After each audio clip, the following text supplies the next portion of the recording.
unit. Sure. I mean, it works out because he gets to draw, and the Hardling pilot was gonna die anyway if he suicided it. So I kind of like this.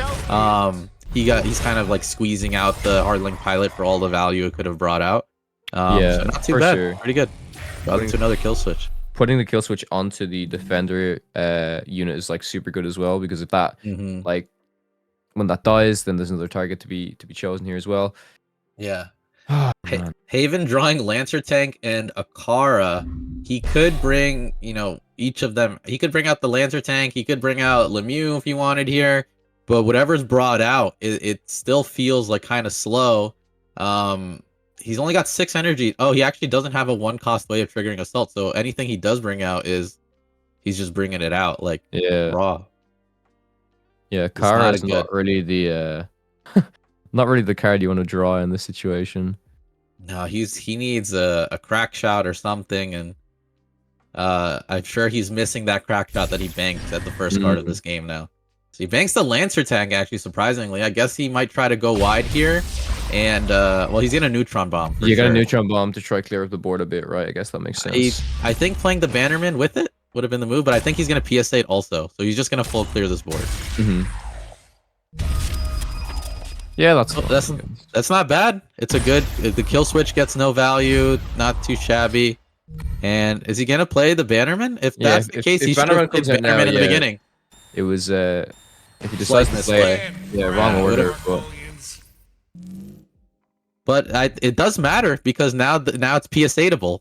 Where if it was a 2-3, he couldn't PS8 it. Would have had to PSA and then trade, right? Yeah. Yep. And now he gets to put the ocular implant and just draw.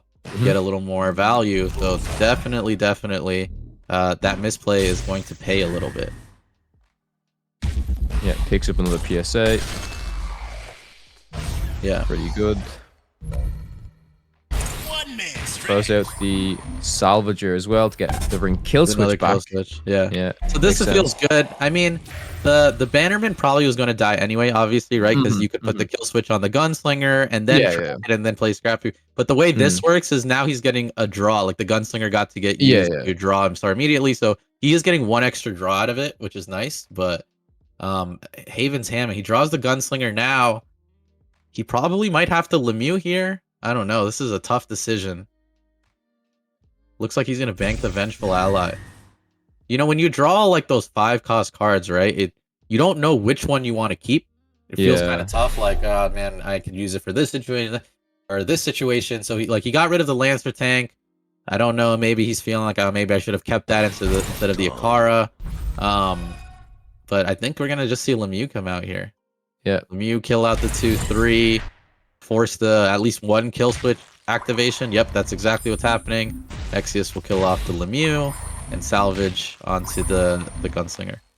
It's probably just trying to get a Kara value, maybe down the line, but I don't know, right? Because like we're pretty low health here as well, so we want to be able to heal up possibly, but it's just all about getting some board presence as well. Yeah, the really good part about the Lemieux, at least, is that Wong got to get recycled back to the hand. Yeah. So he could get more power, and then the kill switch here. So they're going full. Haven's doing a good job of equalizing the board every time. So kudos to him. That is tough to do, especially on Marcolian. Greetings. So good job that he's able to equalize this board each time Exius kind of builds it up. But Exius is going to do it again. He's going to probably play the Automation Expert this turn. Yep. And then get the Defender token. So another 2 Defenders that will be coming out. It's definitely tough. And I assume the PSA goes in the bank. He's going to actually bank an Anti-Organic Pulse. He feels fine. He's already gotten 1 out. He already got 1 in hand. I mean, I respect that. I don't think we need the 2 full board clears in this situation. That's interesting. I think I would have banked the PSA because you have the kill switch, right, for any other nuisances. Sure. So it's definitely interesting. I mean, for Haven here, it seems like Wong is a no-brainer at this point. We'll just have to see what he draws. I think he's thinking about like what can he do with like any other units, or like what else he can draw. Does he need to trigger muster or anything first? Like, does he want to buff another unit potentially with Wong? Sure. I think is the big one. He draws into the Muriel, which is actually a huge card. If he can get it out next turn, It could be huge. He's gonna bank the Vengeful Ally, but playing turn 5 Vengeful Ally and Muriel is super strong. But he's going straight into the Muriel now. He's gonna hit itself. Is he gonna hit Wong for a Ruthless Sergeant? No. Okay, so he just goes for a defender. He just wants the defender out. Ugh, that wasn't in the diagram. Interesting way of playing. He figured he should just get out the Lemieux right now instead of I'm saying Lemieux. Sorry, the Muriel. Muriel yes. Right now, and get a defender on board instead of trying to. Oh, I mean, he could be playing Black Market Fixer and trying to hit that, but he could have waited a turn and maybe gotten a little more value out of it, hit more Vengeful Allies and stuff. We'll see what comes out of it. Ooh, there's that PSA. You were right. Yeah, it did do some stuff. And I guess the automation expert will kill off the Wong here again. Closing time. Wong you once, shame on me. These defender units just sticking around, right? Oh yeah, and this is nice too. This automation expert's nice too. He can start to remove some of the excess bloat in his bank and make more room for some of the upgrades and stuff. So I think that'll be really, really good. Draws into a second. Draws into another full board. That's crazy. Yeah. Yeah. This is he's just waiting for his OTK now. Like, this is nice for him. Marco has no board wipes outside of artillery volley, which, to be honest, I haven't seen too much being played. So let's see what happens. Yeah, we might see some action happening here with some effects. Get the Bannerman out, maybe try and make it a little bit big, but it's still not great, right? No, I think this feels very tough. Yeah, we might playing Bannerman and then. I mean, obviously, base almost like bit, play every unit. Yeah, I think that's what he's actually gonna do. He's just gonna play the full board. He's going full board, and he's just gonna PSA launcher. He's like, "This is all I got. Do you have game or not?" Yeah. And if I'm Exius, I probably let this go for a little bit before I just wipe the board. There's no need to right now. You're not in any particular danger. He might feel tempted. There's only one card in it. He's like, the Mew's already gone. I don't need to worry. I'll just wipe this board. But I think what he should do is trade and get some of these units off the board. Force Haven to play a little bit more. And then he can go for the board wipe. Yeah, I agree. Yep, so he can kill off. He probably will kill off the Rifleman here. I'm assuming thinking about the Bannerman. He's like, oh, this card could scale a little bit. Well, let's see what he decides. It's not. I don't think it's a super big consequence. I do like killing off the Rifleman because it has armed, but he's probably thinking like, if this Bannerman gets like 2 more effects on it, it might be an issue. Yeah, I'd probably go for the Rifleman here, I think, because even if the Bannerman kind of gets out of control, you have the anti-organic pulse, right? Exactly. Yeah. So this is good, and I think he's just gonna. I think he'll probably kill his 3/1 with the Squad Trader, and draw. Oh, he's just gonna bank it. Interesting. He's gonna use every ounce of every token on that board. None of them are full units. All tokens. Doing great work. Heavy weapons team drawn by Haven here. And no clear sign of assault. This is tough. He's just going to attack with the Bannerman first. Try to kill out some of these. Yeah, I think Exius lets it go. Yep. One trade. Yeah, this is looking rough for Haven. Yeah. Has to commit to the board. Like, there's another battery picked up here for Exius. Yeah. Very much waiting for the key card for this OTK now. But even without the OTK, I feel like it's weird, right? I guess that's why anti-organic is in this deck, right? It kind of lets you stall until you get to the combo, right? Like it's so powerful.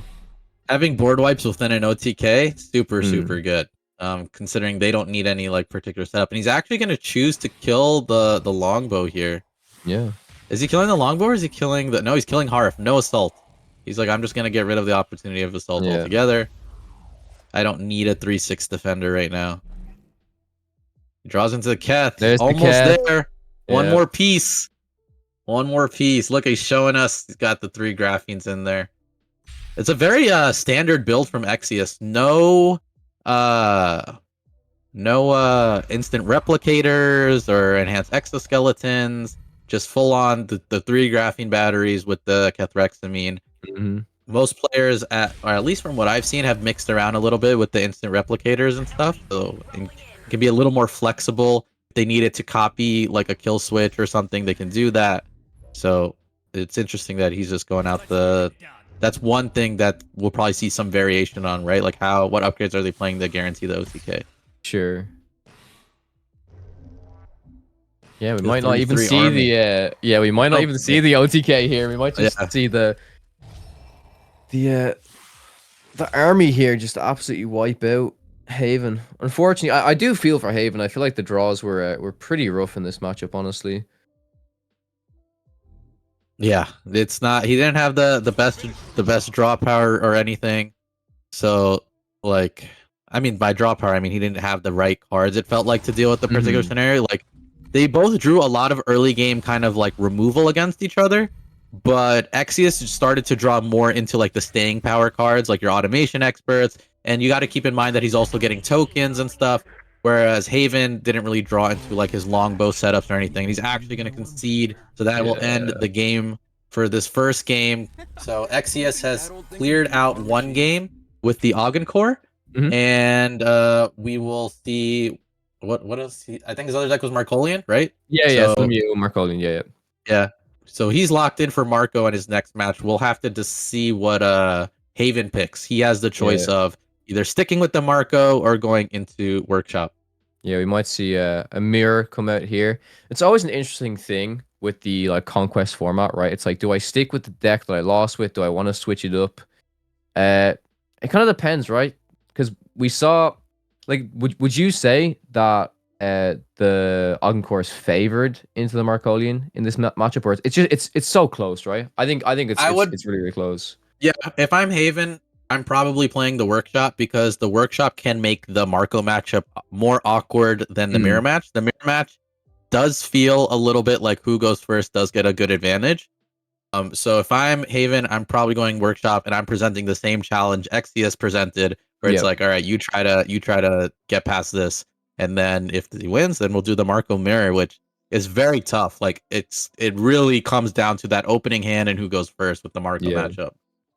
For sure, right? Because you're constantly using your burn cards that you probably want to be using for face to kind of clear off like small targets and stuff like that. So it can get really technical, and I feel like if you don't clear one thing off one turn, that could literally be the difference between winning and losing a game. Oh yeah, 100%. Like the cards that you bank if you let one unit get out of control or give you that 1 extra assault, and it's not even that. Like sometimes people will play it, almost perfectly, right? And the opponent still has that card, that crack shot in their hand or something to give them the assault and keep going. So it is a matchup where it's honestly probably frustrating is probably the best word in terms of like a mirror match. The Workshop mirror match is not as frustrating. Like obviously it's like a race to the finish. Who can get to the OTK faster, but with the Workshop, it's so much board changing, like because they all have board wipes and everything like that, kill switches and whatnot.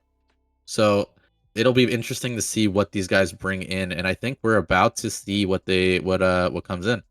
Yeah, we're just loading into the game. I think you're right. I think we're gonna see Haven switch to the Ogden Core. I think it just favors them because it's like, right, I will do what Exius did to me and try and then balance it out to have a Marco versus Marco mirror match to play for the final game. But let's see. The game is just currently loading, so we'll jump in just a short moment. Yeah, and it'll be interesting to see like the variations on both sides, right? Like obviously just because Haven's bringing Workshop doesn't mean it'll be the same build, right? Do we see same drop power with the Squad Trader? Do we see like a different variation to figure it out? Oh my gosh, and actually it's the mirror match. It's the mirror match. Okay. Haven is ready. He said, I know how to play Marco. Let's see if you know how to play Marco. Let's do this.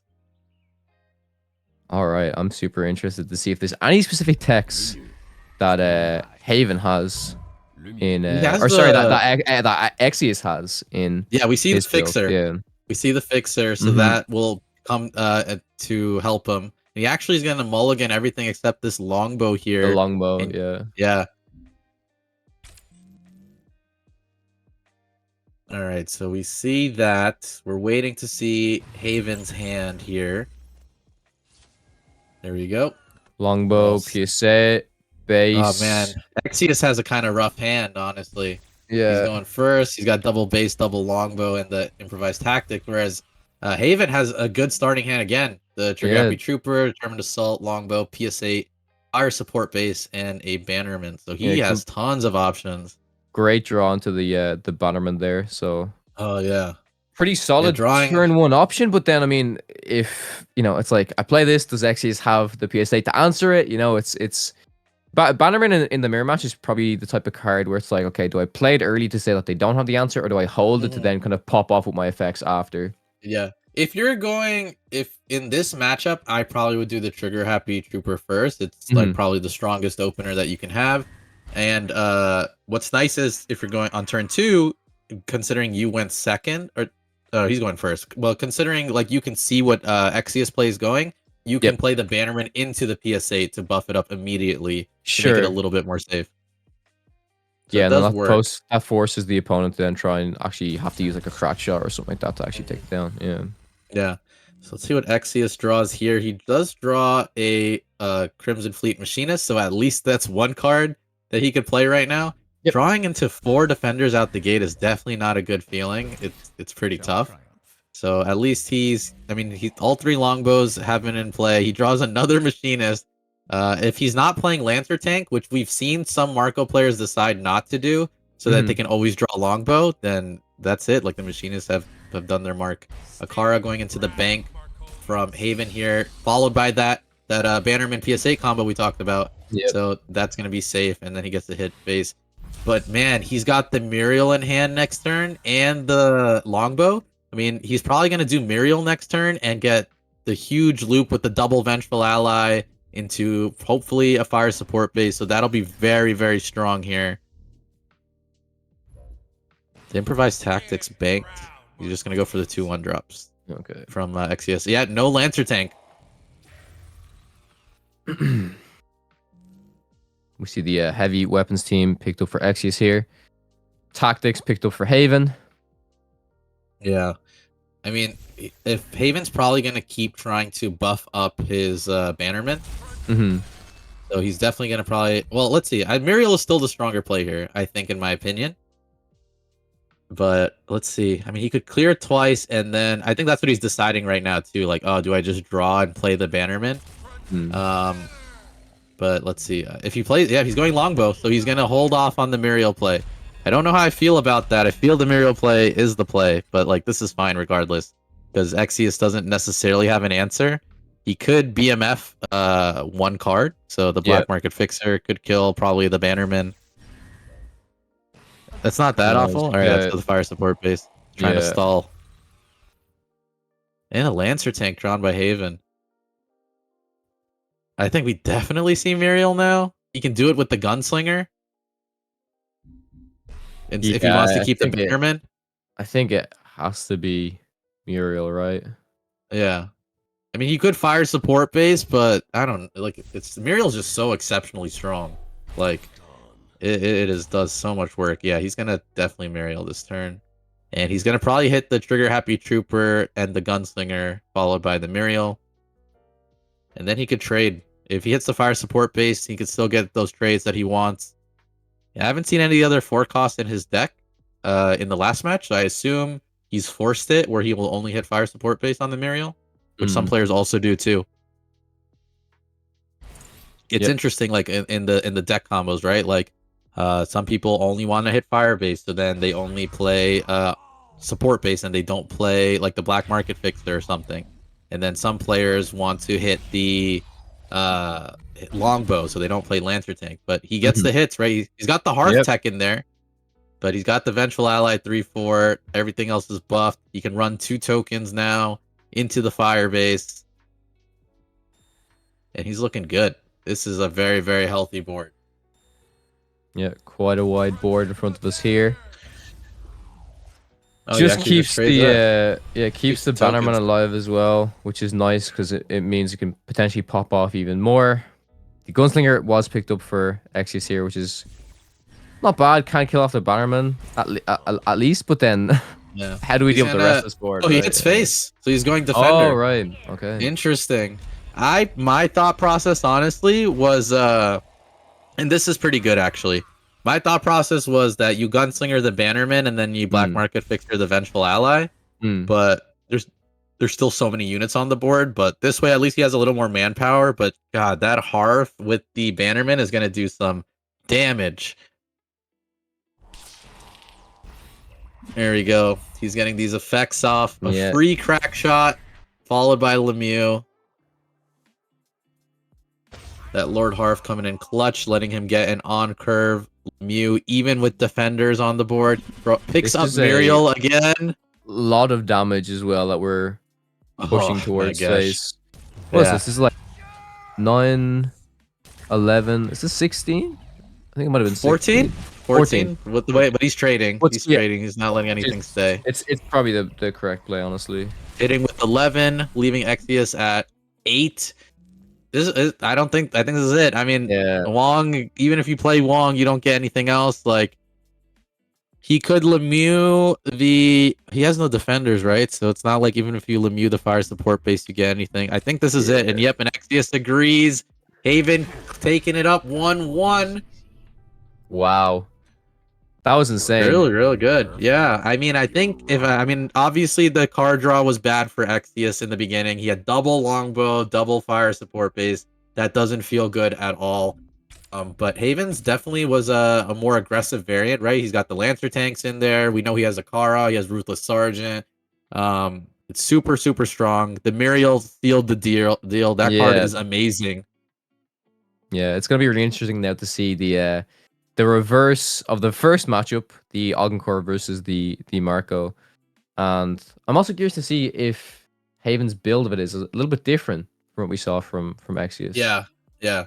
Well, Exvius is like his Marco. It seemed quite Exvius's Augencore seemed quite standard, right? So that's what I'm saying. It's gonna be interesting to see if we're gonna see something a bit different. But yeah, sorry, continue about the Marco.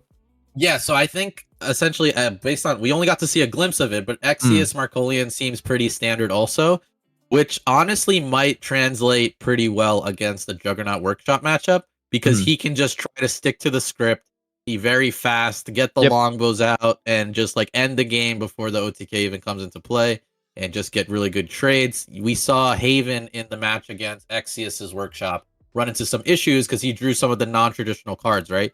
He drew like Ruthless Sergeant into Lancer Tank, into Akara, a bunch of 5 and 6 drops. Like it was a bit rough. So if Exvius is a little more standard, might be able to just do what Lemieux does and just pull the win. Oh, for sure.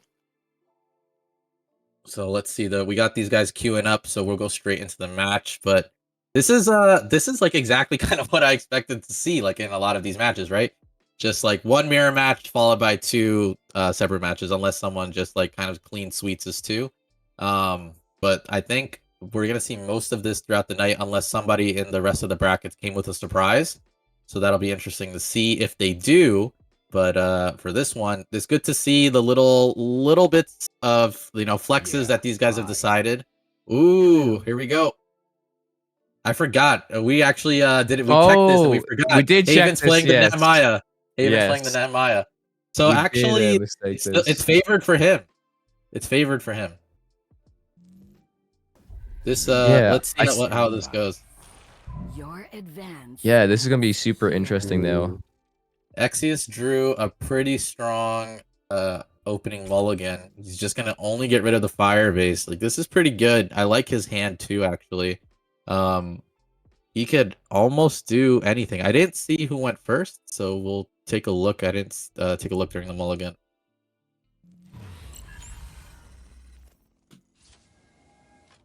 All right, so Exvius will be going first as well. What goes into the bank at the bait? Oh, the machinist is going into the bank. Very interesting. I almost would say the heavy weapons team, but the heavy weapons team could come out.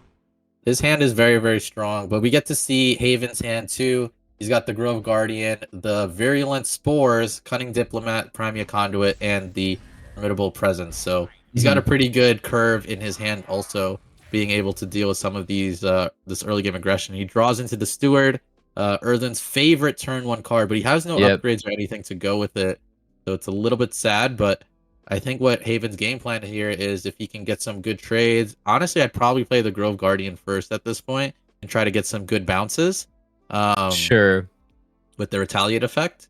And then if Exius gets a little over-invested, then we see the spores. But he's going to go for the Steward instead. He draws into the Mizra.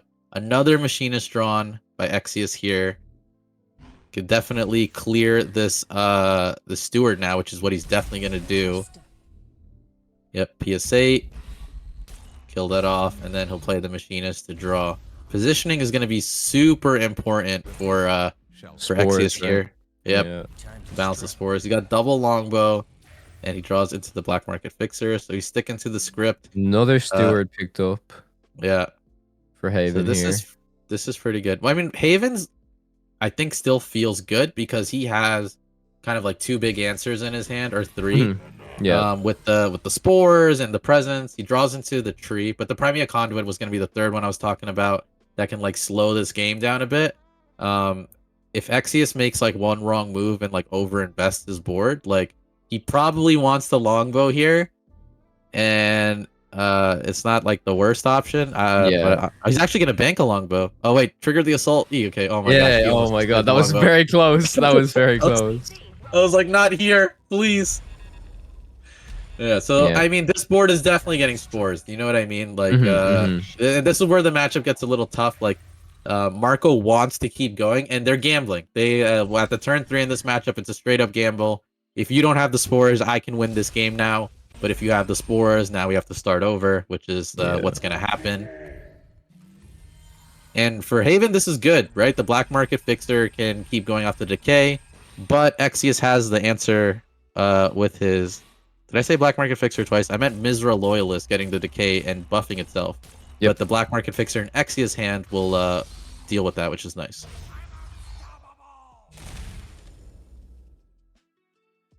Yeah, so nearly a full board clear there. Yeah, and the longbow's got 1 turn left. What he banks here will be very interesting. He's just gonna suicide it. He doesn't want the decay passing off onto anything else.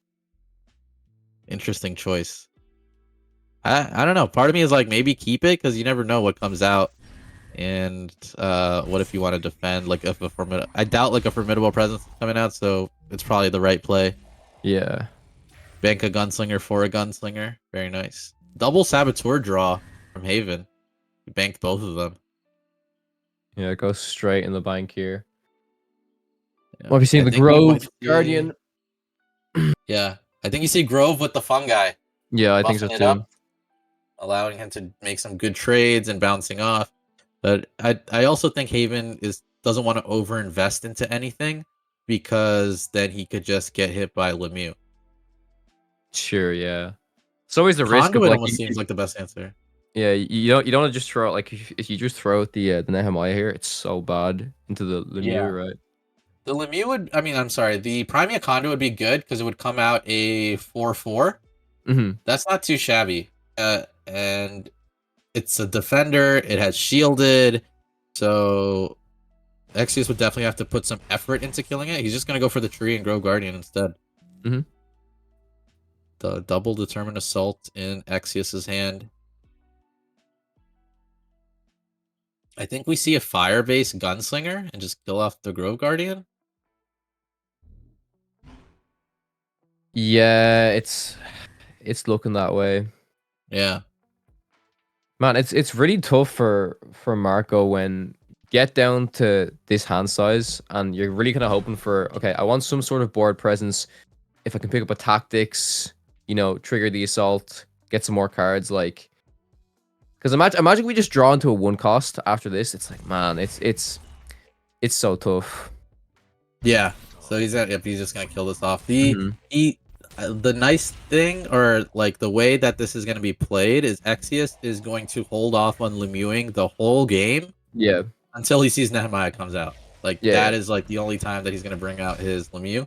So until Haven can force a situation that Lemieux needs to be played, like he's kind of stuck now. He didn't get like the best start, right? He didn't draw the upgrade like the Malachite or the Aurora Fungi when he needed it. And now at this point it gets a little bit tough as Exius's board begins to develop and he doesn't have spores. Even if he trades in a Formidable Presence and gets some swaps, then like he's giving up a turn to do so. Yeah. So this is definitely tough. I mean, like now he can't even conduit because Exius drew into a black market fixer. Yeah. So this is definitely a tough situation. I wish he played the conduit last turn because then at least it would have been up still and he could trade a little bit. Sure, But the way it is now, it's tough. This is a very, very tough decision for him. Figuring out what to bank to, like he's gonna go for the fungi. It looks like the fungi, play the Mizra. Yep, and he's gonna go for the conduit. Yeah, on the conduit. What's nice is he gets a second defender out of this, right? Hmm. Heavy weapons team is probably going into the bank for Exius here. Yep. Just clean black market fixer. Good positioning. I hope he puts it all the way on the left so it lives through spores. Clean Nice. BMF here. Onto conduit makes sense. And that defender will probably go to the Mizra now. It went to the token, so he wants to start revealing to get these 2/2 tokens. Not a bad idea. And I assume that we're going to see this BMF clear out the Mizra because it's already a 3/2, so it would die to spores anyway. But let's see. He's deciding actually. Like, do I just hit face or do I clear the Mizra? Yeah, he's gonna clear the Mizra. I think it makes sense in case of the spores, right? Yeah. Okay. Oh, okay. Face. He doesn't agree with us. He draws into the orbital strike. We were wrong, yeah. Yeah. Okay, so this makes sense. So Exius he did not play a Lancer tank, right? We saw that in the last game. He wasn't able to search. So this 5 cost, the orbital strike, some players have started experimenting with this. This is essentially his Lancer tank. His 5 cost, like big answer or whatever. It's just the one orbital strike tech. Which is good. He now has 8 damage in hand. Yep. Ooh, the Saleya coming out, so that will let him clear off a unit. Saleya's gonna kill this the base, this fire support base here, which is very, very nice. If I'm Exius now,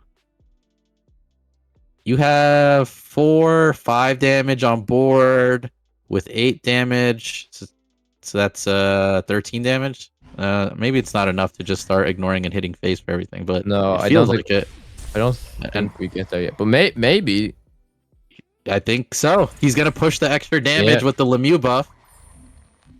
Kill off the Saleya. So Nehemiah is definitely coming out next turn, but he's just going for aggression here. He's gonna pick up the fire support base, and these cards with 3, I think, all hit face. Yep, he's pushing for it.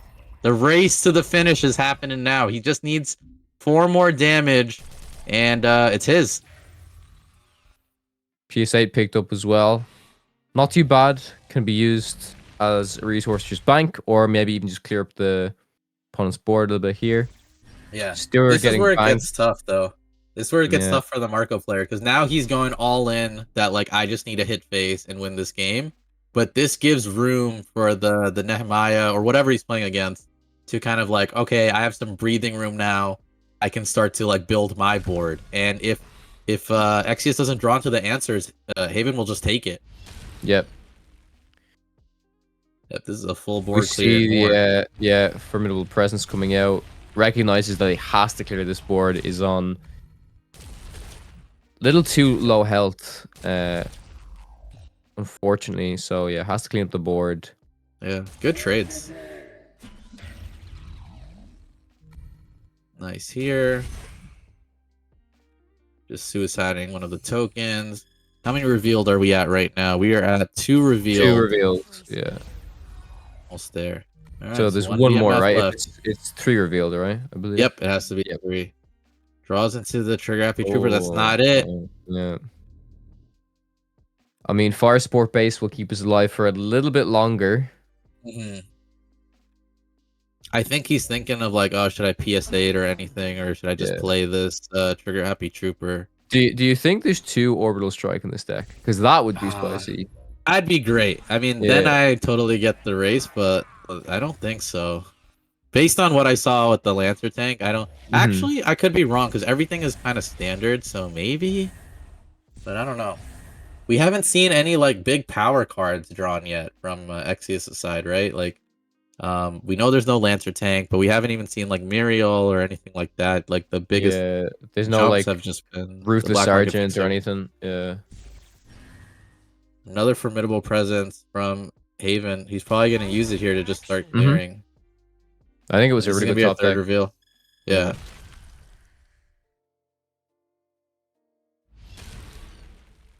These are great. I mean, if I'm Exeus, I'm pretty frustrated right now. And that might still not come out yet.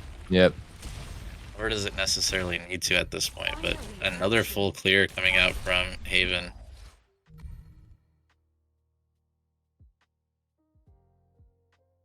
I want to see it. I want to see the second Orbital Strike top deck. I want to feel great. Yeah. But right now, this is scary, man. This is getting a little scary. And the crew boss drawn. Okay. Okay. So I think you see Orbital into the improvised tactics. I think you just see everything. Like. Yeah. You Orbital first. I mean, he could have done all of it, but I guess he's trying to draw into an effect. An effect card. Oh my gosh. Oh, the draw. No. I think you bank the base and you just play the 2 units. So you just like bluff. Oh my god. Oh man. I don't know. This draw has been very rough. Okay, Solar Grenade. That's not it either. There's got to be another Orbital Strike. I'm starting to believe you now. Like he's fishing. Like he's looking for it. This is the gamble. Like Exeus took the gamble. Yep. Man, he's gonna even bank the spores. Haven feels confident. The crew boss is gonna come out, or he's debating if he brings out the Nehemiah or the crew boss. Crew boss puts on the pressure, probably more so than the Nehemiah. Yeah, I agree, and that's what he's gonna do too. Lets him kill off the Trigger Happy Trooper. You know, just as easy as it was before, but now a little more damage starting to hit face. We're at how much damage is on Haven's board? 3, 6. 10, 11, 14 damage. So 2 turns. I mean, the BMF helps. BMF definitely helps. He can BMF and fire support base here. Oh my gosh. If that's Solar... if I were him, I would have played Black Market Fixer first to just reduce 1 more unit. Sure. That could... A Solar Grenade maybe hits face and you can top deck a Crack Shot or something also. Guard duty. Oh man, draws into a wall. He's looking for it. I don't know. He's looking. This is like the biggest hunt I've ever seen. BMF drawn. Another crew boss in Haven's hand. Oh, we can't. He just clear. Oh wait, no, we can't cleanly trade, right? We just the other crew boss into the force port base for the even 5-5, and then that puts and Nehemiah coming down. Oh, so Exeus has 1 turn. This is it. It's Wong into Orbital Strike, I'm telling you. Even 2 Crack Shots or something. This is... It all comes down to this next draw here. Come on. Oh my gosh. What are we waiting for? Haven full clearing. Exeus, let's see the top deck. Does he get 1 effect? Okay, it's a Gunslinger. Okay, that is something. That's something. That's something. Oh my gosh, this is it. Oh, he goes the Crack Shot. That's game. That's game. The Crack Shot and Gunslinger will be game. Oh my god, he barely made it. He wouldn't have made it if he didn't draw the Gunslinger. That's it. That will get the game, and Exeus will take the first series. Oh man. Oh, that was stressful. That was stressful. He barely inched through. Oh my gosh. Man, that was insane. He was fishing so hard for the burn cards. And yeah, that gunslinger is what done it. My word.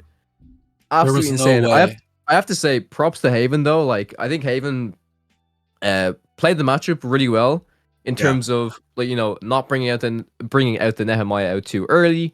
Being quite reserved with the trades and just trading efficiently as well. But yeah, ultimately Exeus just just had Yeah. it. The We Wong talked top deck about it. into the burn was insane. Yeah. No, that was good. But if he didn't have that gunslinger, he had the crack shot and the determined Yeah. assault. That wouldn't. He only picked one, so it wouldn't have been enough. So Yeah. really clutch on him for getting the gunslinger. But we, like mentioned before, right? Exius was running pretty much like what I'm gonna call like the standard for Lemieux. So it had one objective. It had to get there, and it was able to do it. Right. I think if any other cards were kind of in his way, some of these like more tech cards and stuff like that, it might have ruined his chances. Like he barely got by. Yeah. And it's only because it felt like a lot of the cards were like the standard. I mean, those fire support bases held Yeah, him they were through. actually He had clutch. 3 of them.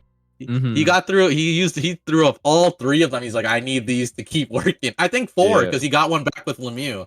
Yeah, exactly. Oh man, that was absolutely crazy. So Exius is going to be the first winner of the game here. Very, very nice to see. That man, that was a good game. That was a good game, and I hope we get more matchups like that because like these decks, like especially the Marco with the Nehemiah and the Workshop, they're all like very, very good. Like in terms of like seeing the performance over seeding and stuff, they all perform exceptionally well. So it really does come down to the wire of like how it just performs in the match.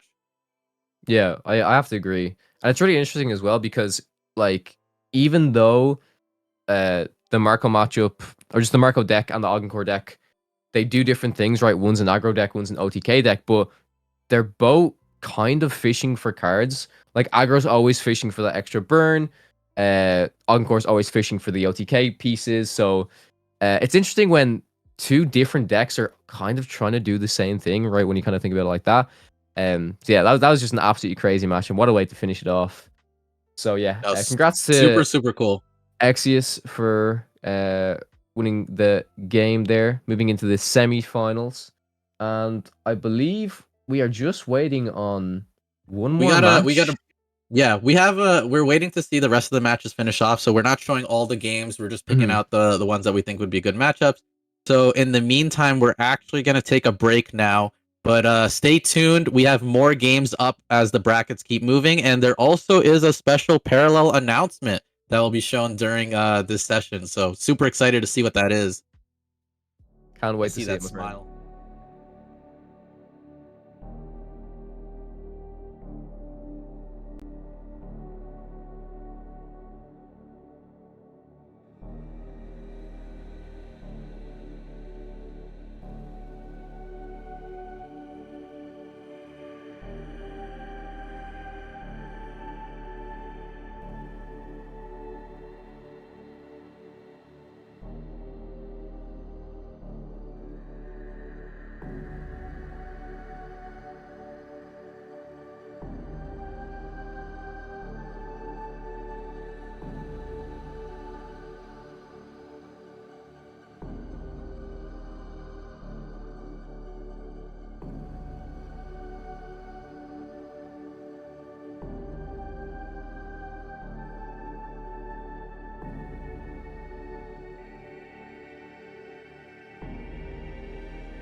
Hey everyone. I just wanted to first give a big shout out and a thank you to everyone who's put in effort into the Ardent Arena and other early parallel tournaments. All of us at the Parallel team have loved watching the community get active around the game, and the streams and content have been absolutely top tier. I'd also love to extend a big thank you to the entire community for their continued support of Parallel throughout the development and now the release of the game. But what I came to really share is we are excited to announce that the Planetfall presale goes live later this month on October 28th. Get ready for some of our spiciest packs, brand new prime pulls, and the craziest giveaway we've ever done. The Planetfall cards are filled with a lot of fun abilities, and we can't wait to share more in the coming weeks. We do have more details to come, including the manifest, pack contents, so stay tuned, and good luck to everyone who's playing in the matches in the tournament, and may your pulls be prime in Planetfall. Hang tight, and we'll be right back with our next match.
Welcome back, everybody. What a nice announcement to be seeing in the middle. I hope you guys didn't miss that while getting your snack. But we got Planetfall announcement. Kao, are you excited? That's a good one. Man, I cannot wait to mess around with the cards in this next expansion, honestly. Like for all the base cards that we've seen from Mess Around in Parallel and the closed beta so far, like it's been amazing. But I think Planetfall is gonna take it to the next level, and I really hope it's gonna shake up the meta as well. Oh, for sure. I think there's about 100. Someone gave me a rough number somewhere, so I don't know if this is confirmed, but I think it's like 180 cards coming in. So it'll definitely, I think, shake things up. That's gonna be crazy. But we do have our brackets up here. So most of the matches in the first round of these play-ins are complete. There's one finishing up, which looks like it's at a tiebreaker. So that's Bounty and Swift. Can we actually click into that and let's see what are they playing? So this one is actually a surpriser. Oh. Okay. So we got the Shoshana in there. Okay, very, very nice. A little counter to the meta, maybe. And then we also see Gafar. Swift, I've had him on in-houses before. He loves Gafar. He stands by Gafar to a fault. So he's playing the Gafar. I'm glad he's repping his brand. And then I'm gonna take a very healthy bet that Swift's Juggernaut Workshop that we see there is actually a universal deck, because that is something that he normally does play as well. So if that's the case, that's really cool that he's brought those in and made it to the play-ins with that. And then Bounty bringing in the workshop and the Shoshana tech. So that'll be cool. So that was finishing up. And for round 2, the next game that we're going to be jumping into is Caveman versus Bran. If we click on this, we can see, as predicted, we have the 2 Juggernaut Workshop and the 2 Lemieux. Yeah, it really just comes down to what these guys want to bring in first, right? I wouldn't be surprised if these guys watch the last match, if these guys are going like double workshop this time or something, and they don't want to go first into the Marco. We did make a mistake on the last one, thinking that Haven had the workshop to fall back on, but it was the Net Maya. So for him, that decision was fine either way. Yeah, they both kind of play a similar styles, but this one might be a little more technical. So I think I wouldn't be surprised if both guys open with workshop. That's my guess. And I wouldn't be surprised after a few matches are going on that most matches start with the double workshop. Yeah, I agree. So go ahead. Yeah, I think we're going to be loading into the game in just a moment. So like you said, it's going to be interesting to see if we see the Marco versus Marco mirror, or are we going to see basically a reiteration of the first game from the last round? I don't know. I think Brand normally plays Shroud, so this is kind of different seeing him. And Caveman is a main Marco player. I don't know what Brand played during the seeding round, but Caveman is traditionally a Marco player. Normally Catherine instead of Lemieux, so we're going to see what these guys bring in and how the guys are playing it, because this is kind of unfamiliar from both of these players. Yeah. Super interested, like I said, as usual, to see if there's any specific text in there. I want to see some more orbital strikes, honestly. That would be pretty cool. One is enough. One is enough. We have the Augencore mirror here. Yep, exactly. As you said, Luca. The Great Race. Race to the OTK. There is going to be a lot of carnage from these mechs coming out. A lot of units just dying, a lot of board wipes, kill switches, everything, you name it. I think this will be a crazy matchup, and these guys are just racing to who gets to the Jury Rig Juggernaut first. I'd be very surprised to see if we see some text and how they get there. We can already see Brand's hand. He has 2 pieces. He's got the graphene battery, which goes in the bank, the Jury Rig Juggernaut, and then 3 PS8 launchers. So he just, like, I mean, as long as it's not a hardlink pilot, he's going in. And then Caveman has 1 graphene battery himself, and then a few of those good, really, I'd say pretty good starting hand to allow him to start drawing and stuff. But with 3 PS8s, I'm sure he's going to be frustrated and being like, what is going on? Like, why are some of my units just getting shot? Does draw into the assembly foreman. All right, so 1 PS8's going into the bank. He can't have all of them. Yeah, and he's actually going to bank. He draws the cat. Yeah. All right. Wow. So these are good early pickups from Brand. He's inching his way to the finish line a little bit faster. Looking at Caveman, he draws into the PS8. It really becomes a question of, like, after the first turn of tokens, who has the better response? So Caveman has the black market fixer, so that'll be huge. He also has this token, this assembly foreman. He might opt to go for tempo, which I think that's what he's going to do. He's going to waste a banked card. So he, did he go second also, or did he go first?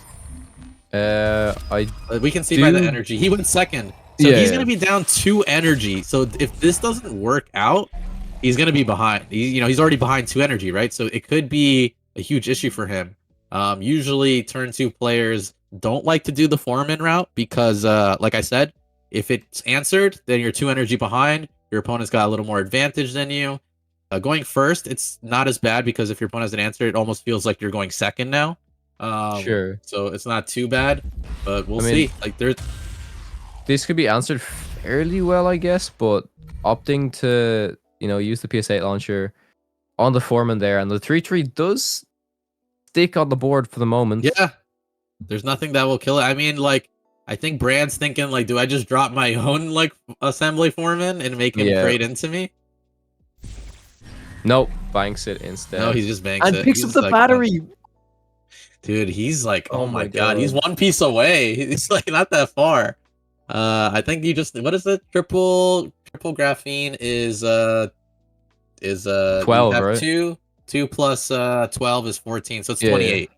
Yeah, so he needs 2 damage on board. If only that PS8 launcher actually went face. Yeah. We're looking at Caveman's turn here. I mean, he can't do obviously like the automation expert. If I were him at this point, I would put the ocular implant onto the Arcwalker first, and then at least draw and see what you get before you decide to bank. But he's actually going to put the ocular implant on the Hardling pilot to give it Defender, I assume. Is what's coming out here. Yep. And he can always salvage that onto whatever unit's more comfortable. So this is good too. Yeah, putting on a bit of pressure right now.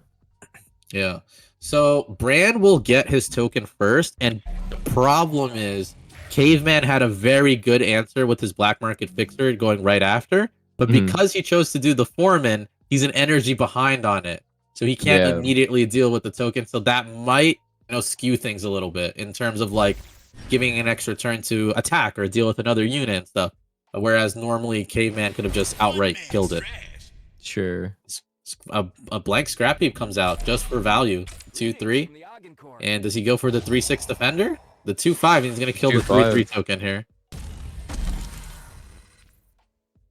Alright, yeah, so like I said, normally you would see the black market fixer here.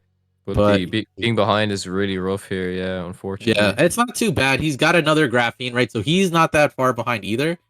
Bran is definitely ahead of him on the OTK part. But he's got the graphene, and he could automation expert here. He's gonna draw first with the Hardling pilot, not a bad idea. But he does get his token, right? So he can kill the scrap heap salvager before an upgrade's attached to it. Ruin the chance of any good salvages. He has our defender on the board with the Hardling pilot, so he can pass the ocular implant where needed. And he's got a second defender coming out with the automation expert. So this is good. Like, Caveman doesn't have the OTK, but he's definitely pushing board presence a little better, even while being behind. So not too bad. For sure, yeah. Both players having the board clear of the anti-organic pulse in hand as well. Yeah, that's when things get crazy when we get to that point. These guys are just going to be fighting for like who gets the defender to last longer. He draws into a Hardling pilot himself. So if I'm Caveman, at a certain point, once this game, like we're still in the mid game, but once it starts getting late, then these guys have to start to consider like, okay, what defenders am I just holding on to so I don't lose to like an anti-organic pulse? But what's nice is that if Caveman or Brand can do it with a Hardling pilot, that means that they don't get an anti-organic pulse because there's an upgrade attached to it, which is nice.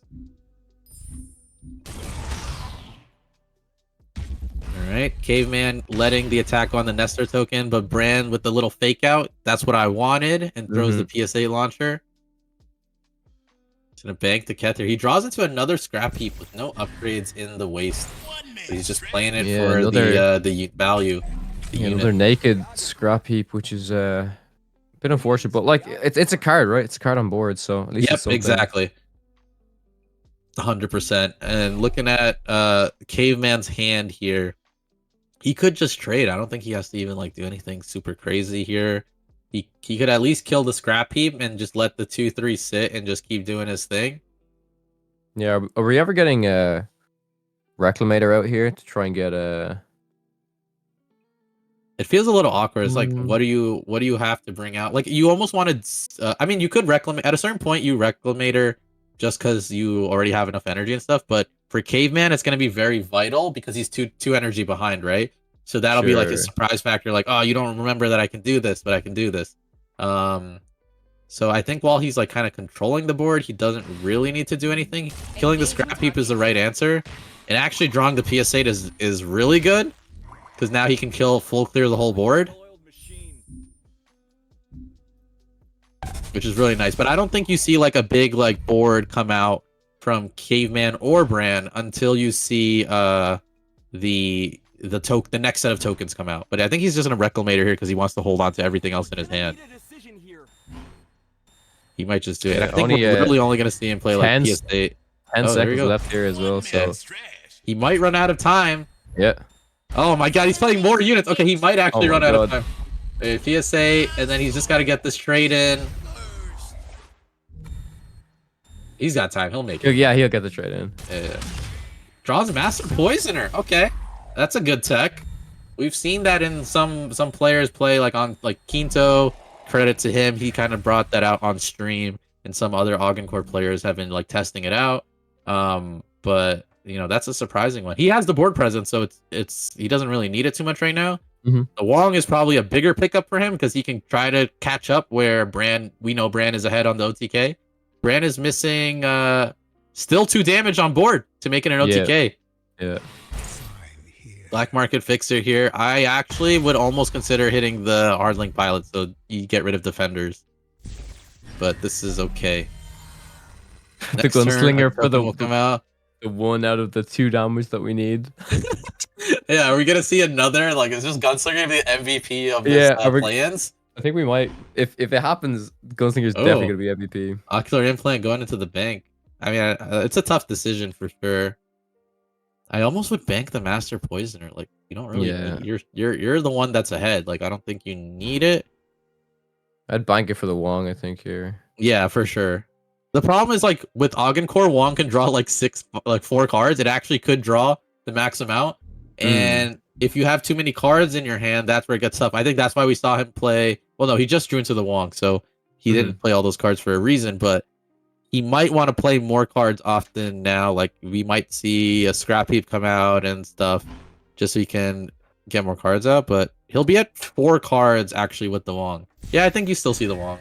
He'll be at 4 cards in hand when he plays this. Yep. He'll draw. He might burn 1 though. Oh, he's choosing not to. He doesn't want. He doesn't want to risk burning anything. He's just gonna pick up the Ocular Implant. He puts the other. Gonna go for the draw this way instead, which I like honestly. Yeah. Oh, kill the BMF too. Very nice. Yeah, that's the thing. Like, Wongs, if sometimes, believe it or not, can be awkward, because you keep like, especially if you have Ocular Implants that are doing their job, your hand is already full. Yeah, sure. So it's like, all right, what do I do here? But we're gonna see the AOP, but I don't know. Like, 2 cards are still staying up. I don't know if that AOP was the best, but I guess he's just trying to slow things down. There's the one Gunslinger. It's gonna go face. Oh, did it go face? It didn't. Did it go face? I don't know. I don't know if Bran is seeing what we're seeing, or he needs to figure out 2 damage. But he is board clearing here with the artillery token. But I don't think this is necessarily the right answer, because yes, he has cleared the board, but now Caveman is going to definitely, in my opinion, Black Market Fixer and just bring out a defender token, and we're saying pretty. Like, he slowed it down another turn. Every turn that he has to force Bran to play another card instead of the Jury Rig Juggernaut, because it costs so much, right? It costs 8. You can't really do anything else with it. The better. But he might go for the Wong here. I think the play from Bran maybe actually wasn't the worst, because if there wasn't a Black Market Fixer, there's no real way to deal with the 2 fight, I don't think. And then that's the 2 damage we have, right? So yeah. I think the play is still reasonable. It's not too bad. I mean, he's not in threat of getting OTK'd, so like, playing the board is good. The only thing that I feel a little bit is, like, obviously the Gunslinger didn't hit face, so but yeah, you're right, he took a gamble. He's like, if there's no Black Market Fixer, I can get this 2 damage in here. So here's the BMF. He's gonna trade another energy. Caveman is a gambler. He's like, I think he's given up on this OTK. If there's one thing that I could say, okay, Caveman did it right. We saw Exius like burn a card that wasn't his Reclamator, and in my opinion, that's not the right move, because that means, oh, he's actually gonna go for the 2/5. He's just gonna board wipe too. All right, so there's no defenders across either side. I mean, it's still not enough damage for Brand to just win. He can't just like play a card and win. Oh no. Oh my gosh. I hope he doesn't play Juggernaut now because Replicator pulls backwards to forwards, right? So he needs to draw another upgrade to go in front of the instant Replicator so that he can copy that. But if he draws like another, I don't know, whatever upgrade, then he could OTK. But I think we've already seen 3 graphing batteries and Kethrexamine go in the bank, right? Yeah, we have. Yeah, so he'd have to play some random upgrade like Enhance Exoskeleton. So he still needs to pull out the 2 damage. And honestly, I think Caveman's just gonna go for it. Yeah. Oh my god. Wait, so he would have had it. Yeah, if the gunslinger hit face. I mean, this is assuming like no defenders came up. It's so hard, yeah. No, that's assuming no defenders came up. But man, this, at least our view of seeing it, like the double gunslinger, if he was able to do it, he like if he gunslingered once, if that gunslinger hit face, then this turn, if like let's say things went similar, he would have won because he just gunslingers in Jerry Rig's Juggernaut. I mean, I think we just see Wong here. Yeah. No, he's gonna hard link then put the kill switch. He wants the defender now. He wants the defender now. This is a good move. Good move. Just hit face. And honestly, Caveman's reckless. This guy's gonna bring out another Arcwalker, I think. He is winning this without Jury Rig. He's like, I don't need it. You can do whatever you want. Try to set it up. I'm just doing me. I think he's gonna bring out an Arcwalker. He's deciding actually, I think. Does he bring out the 1/1 or does he bring out the Arcwalker? Okay, he's doing the Servo Worm, the 1/1. Oh man. There's the answer. It's a pretty good top. That's a good one. That's a good one. That's a good one. It doesn't I mean, like he still gets a defender. He still keeps his defender, which is really nice for. It's a good on Caveman for opting that route. But this will save him. He needs to do it like that. There's nothing else. It is probably the best top deck you could get, right? I think. Yeah. Well, the game was over if he didn't do anything else. He had more than 10 damage on board. If this Wong hits big and hits the Hardlink Pilot, that will not feel good. I'll tell you that much. Oh man, these gunslingers going into the bank. There's the kill switch actually. Surprised why he's holding on to the EMP Shockwave. Oh, to kill the Hardlink Pilot's upgrades. That's why he's doing it. Oh my god, this is actually I'd play Wong first. I would play Wong first. Yeah. So you try to get the buff. Try to get on the hard length. Yeah, that's probably my one little nitpick. He's gonna go for this Wong. Let's see. Here we go. Keth. Reclamator. That's 4. He draws 4. Yeah. If he's fast. Sometimes players forget. He didn't pick PSA. He could have.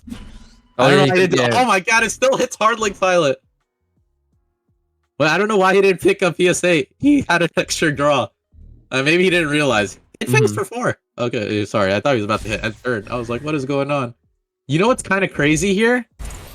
I know he's only 7 energy. No. He had 7 energy with the... No, he would have had another 2 energy. No, I wouldn't. I'm trying to think if he could have kept like the Hardlink Pilot for game. Oh, sure. He can do it. He can do it next turn. But he does have game next turn. The Wong here from Brand, we can't see what he's gonna get. We'll just see at the end what his options are. He gets the black market fixer and the kill switch. That won't be enough. No, it's game, right? Yeah, that should be game. There's nothing else that can be done here. And Caveman doing it with no damage taken. And oh my gosh, no damage taken. Behind on energy. He just brute forced it. This man, his TV wasn't working. He just started smacking it until it just started working. Oh my gosh, that's it. Caveman's gonna get this. Oh man, it's so tough on Brand's side, right? Because I mean, from our vision, right, we're talking about the gunslingers and the 1 damage, the 2 damage, but then I still firmly believe that Brand's play was good. Like I firmly think that's okay. It was definitely good. I don't think he was like thinking about it. Like it's tough. Like he didn't play it wrong, but if that is something to consider, right? You should know that if you have your Dre rig set up and it's set up in this way, it only does 28 damage. So then I need to figure out. At this point, I'm kind of desperate. I'm like, okay, I only know gunslingers can do it, so I'm probably gonna gamble that my gunslingers have to hit face because he would have won if he was able to do the double. But it is what it is. Caveman's gonna end this in style with the anti-organic pulse and hitting face for exactly 4. He takes it. He's gonna take it. Even handicapping himself not drawing an extra card from the PSA with Walk. But that's a clean crazy. win. Yeah, it's crazy as well because like Bran pretty much had like the craziest starting hand for the OTK combo, and had all the pieces there already, and just had to get the 2 damage. That's so tough. Yeah. You just couldn't get the 2 damage, man. Oh man, that was it was just like tough to see because it was just like so many things he had to juggle, right? If you're in Brand's shoes, you're like, I have the game, I just need to make it happen. And Caveman freaking was playing very kind of unconventional, if you could argue, right? He was like, I don't need the energy. We're doing this with the arc walkers.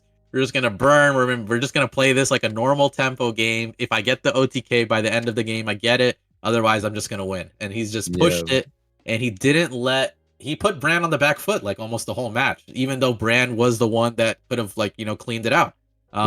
He just did not let Bran really kind of sit there and think. He just put a bunch of units, bunch of aggression, and then Bran had to figure out, okay, like his plays were good. He cleared the board multiple times. Do you think Bran sticks with the Core here? I think. Yeah, I think so. he should. He should too. Yeah, I think he should too. I don't think he wants to go in. I don't think anybody should want to go in the Marco mirror unless you feel like your Marco is better than all other Marcos. Like that's the only time that you like Haven's deck in the last one we did. Like I'd feel confident in the mirror match with that deck because it had a lot of kind of technicals that win the Marco mirror, but may put him behind in other matchups. But it really comes down to the deck composition. But I don't know.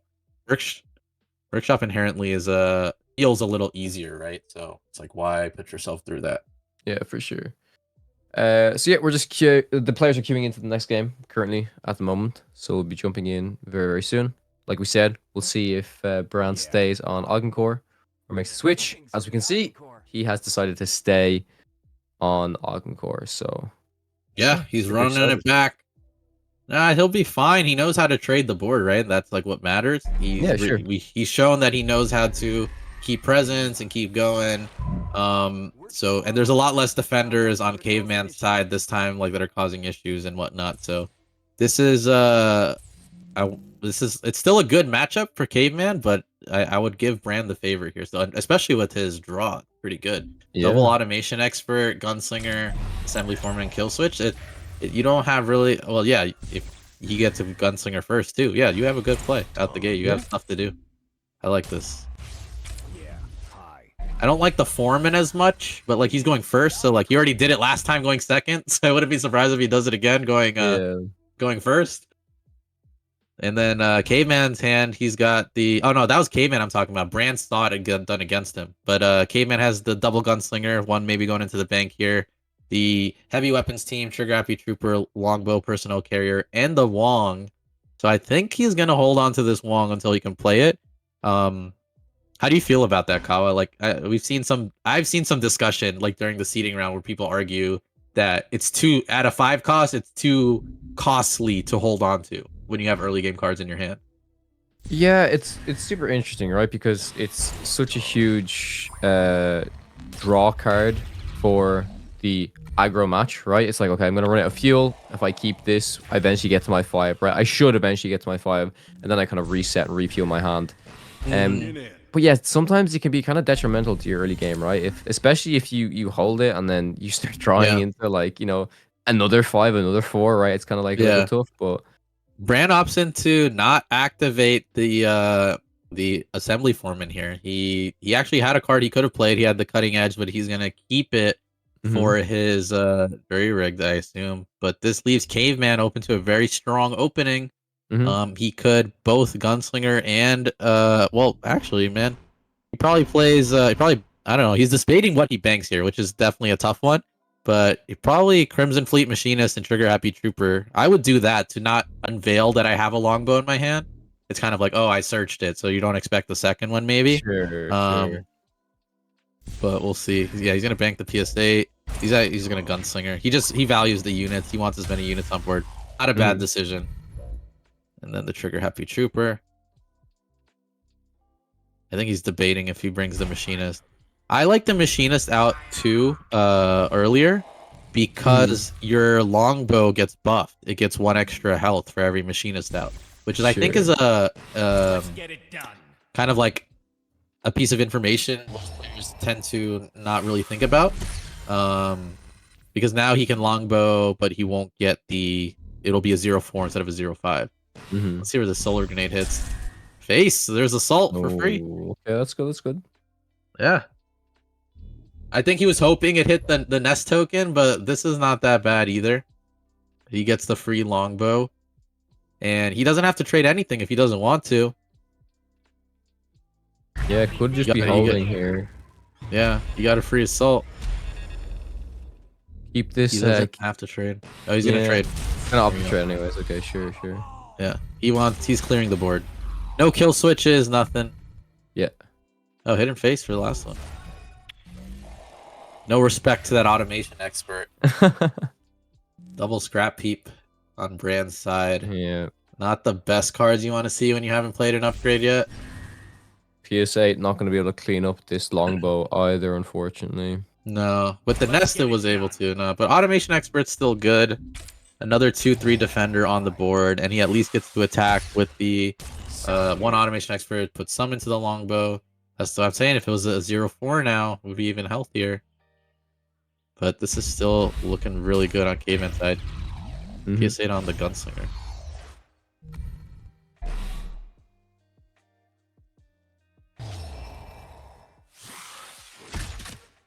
Yeah, opting to clear off the longbow. All right. Draws into the fire support base. Fire support base, yeah. This is tough. This gets a little tough for Caveman. That's, you see, like, that's kind of why I feel like the Wong has just been sitting there, right? It's kind of yeah. And this is why I think we go back to the fleet machinist, right? I wish if that was out at least still, then now this turn he could have crack shot it and played another longbow.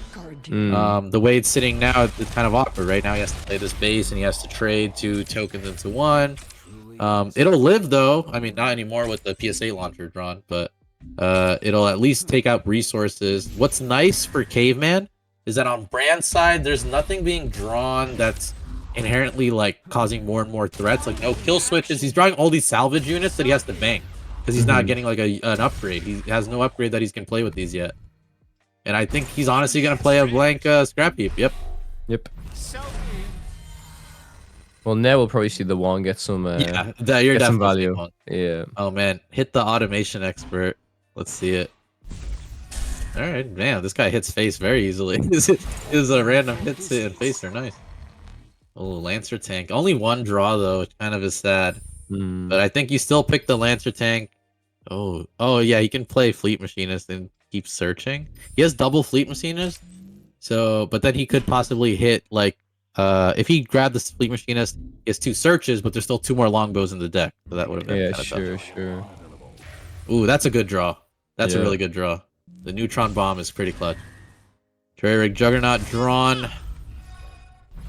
Brand is starting to try to figure out to get all the pieces, but I don't think we've seen too many, so it's going to be kind of tough for him once he has to figure out how he's banking and stuff.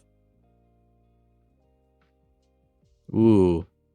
If I'm Caveman, I think I Bannerman, Neutron Bomb, Crack Shot. I just like buff it up so it doesn't die. Oh no, but then you can only trade. Yeah, the whole board will be cleared. And then the 2/5 artillery token still cannot clear the Bannerman. You get what I'm saying? Board be clear? Yeah, board would be clear. Yeah. Board would be cleared with the neutron bomb and the Wong attacking. Yeah, the Wong trade. Yeah. I would argue he keeps the fleet machinist because he'd have enough energy to also search. But yeah, he's doing this play. Yeah. Stand proud, Marcolians. Oh, okay. Not the exact same play.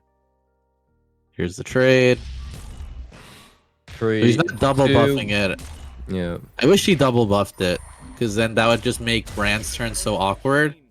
Like he'd have to use PSA also, but this way he can PSA the Vengeful Ally and Artillery Juggernaut the the Markolian Bannerman. So he gets to clear everything except Wong. So I don't think I agree with Caveman's play here. Ooh, Ocular Implant. And he keeps the 2/2 alive, which is pretty interesting. Just more draw for Bran here to try get some more of those combo pieces into the bank. He might attack with the 2/2 into the 1/2. Let's see. Okay, no, he hits face. Because he could have he can kill Wong with the PS8 now. That is an option for him. Which he might do instead of the Bannerman. No, yeah, let's see. He's gonna just kill off the Bannerman too. Locking in. The Caveman gets a free turn to Lemieux here and kind of be aggressive if he wants to. Bran is really opting to like keep all the energy he has. He's not really using the Assembly Formans to create these Arc Walkers and create problems. It feels kind of bad on the way he's been playing it versus like Caveman. Like Caveman did take the risk, but it paid off. Like the 3/3 did create a lot of pressure. Does he Lemieux this turn? He could Lancer Tank also. Yeah, I think Lancer Tank is probably. He's looking at support base, just a defender. He doesn't want to get like Reclamator OTK'd or something. Fire base would still die to the units on the board. Yeah. I don't know if fire base is the answer. I think you just at that point it's like you might as well just gamble it because you're already gonna lose if he has the OTK or not. You don't need the base.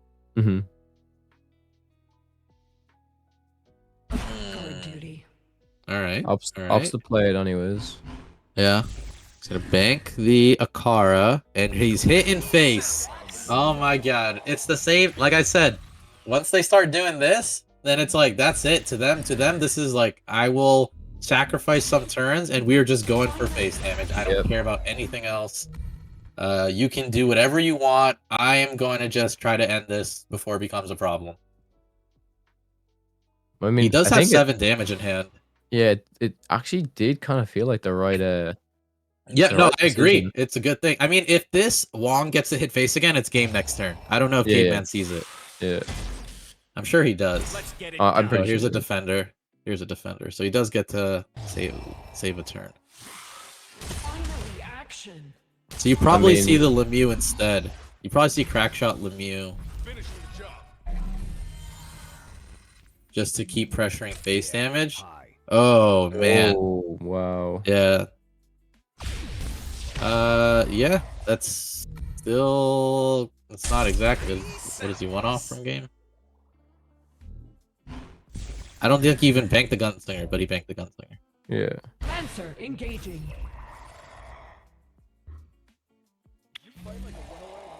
Alright, well. Oh my god, yeah, well, next he's turn. like, you either have OTK or you don't. And he might. I don't know how many cards are on this Juggernaut. I can't see, but he has damage on board. He's got 3, 4, 5, 6. I don't think there was. He only needs 10 damage. He only needs 10 damage. Graphene. Is it Graphene? 9, right? 10. Yeah, that'll be it. That'll be game. Oh my god. So he's pulling it in. Bran is great. The Bran lost the last game. Oh yeah, that's okay. Yeah, it's definitely OTK. Yeah.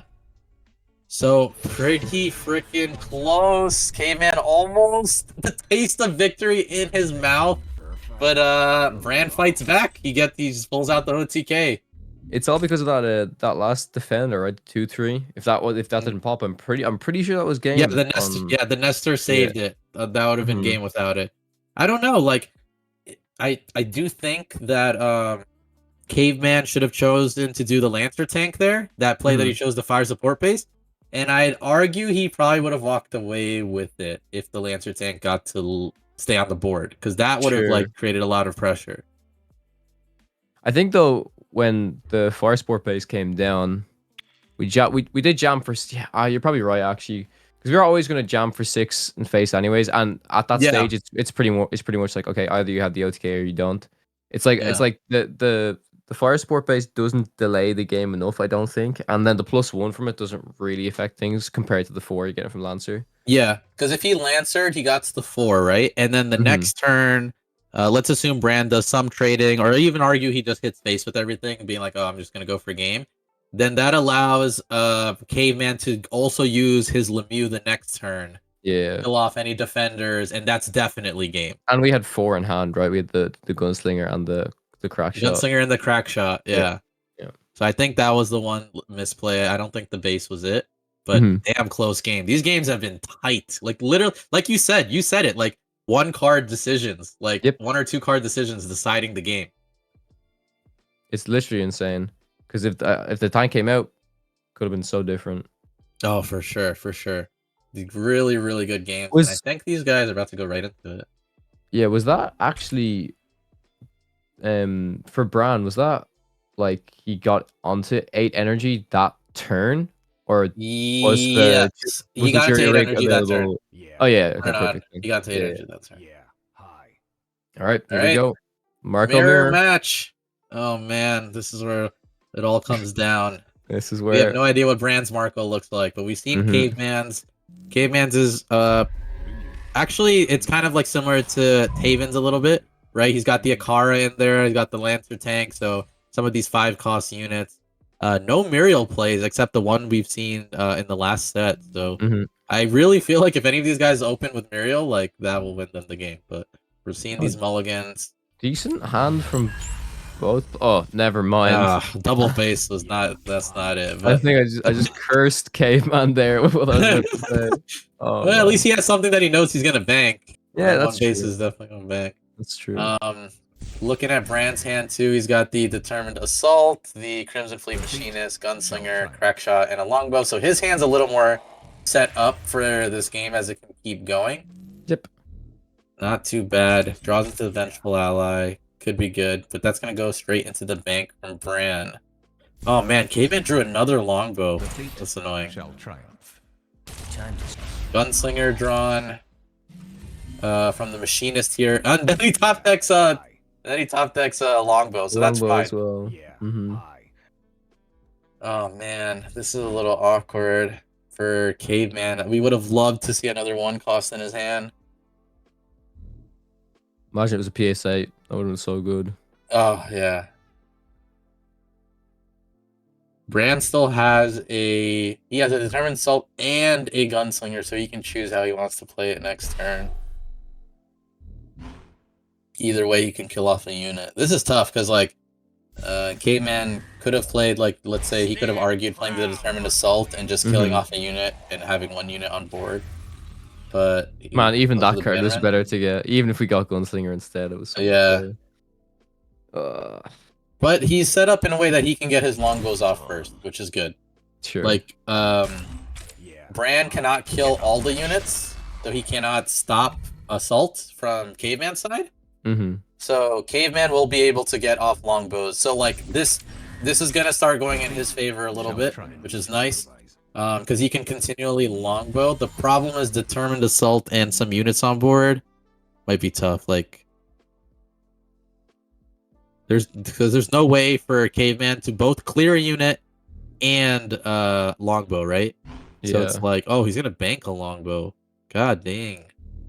I think it's either we bank the longbow or we bank the force. He's considering full trading. He's considering full trading. Sure. Yeah. It's not a bad idea. Like you give up your longbow turn, but then you basically mean that they can't have their longbow. They can't longbow. Turn. Exactly. Yeah. That's probably better actually. Yeah, for sure.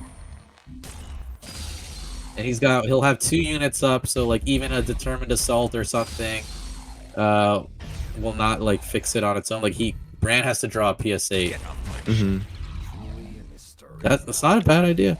I think I like it. Draws into a Bannerman.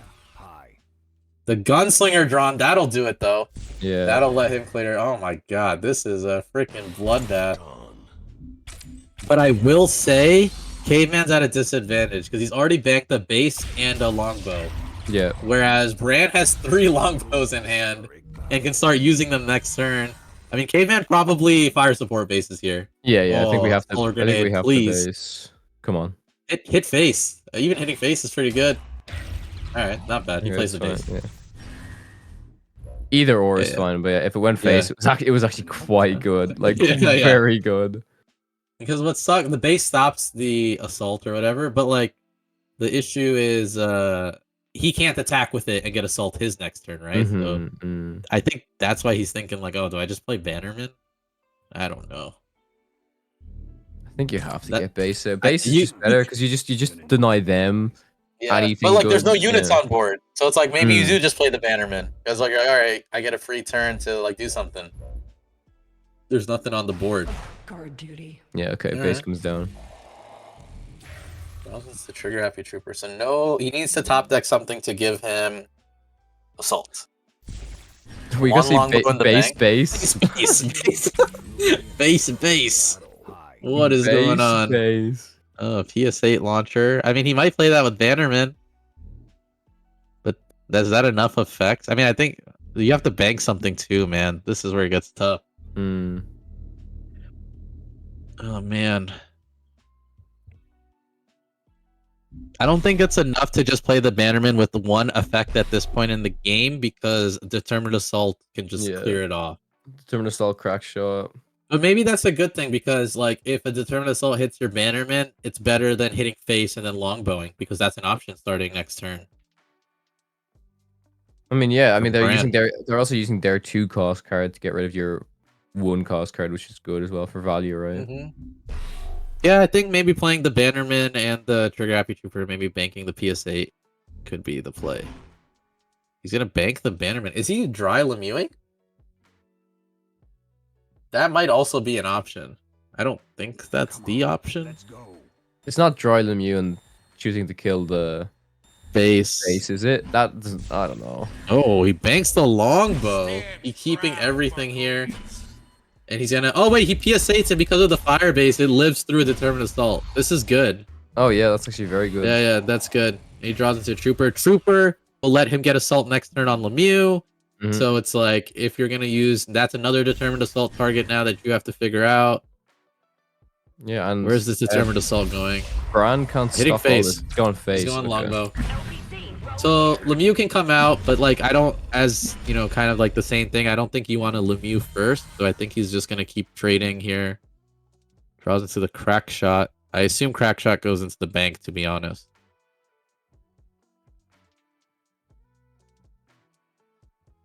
No matter what, one of these defenders is dying, and it's probably the longbow, but not too bad. The only problem, man, he could.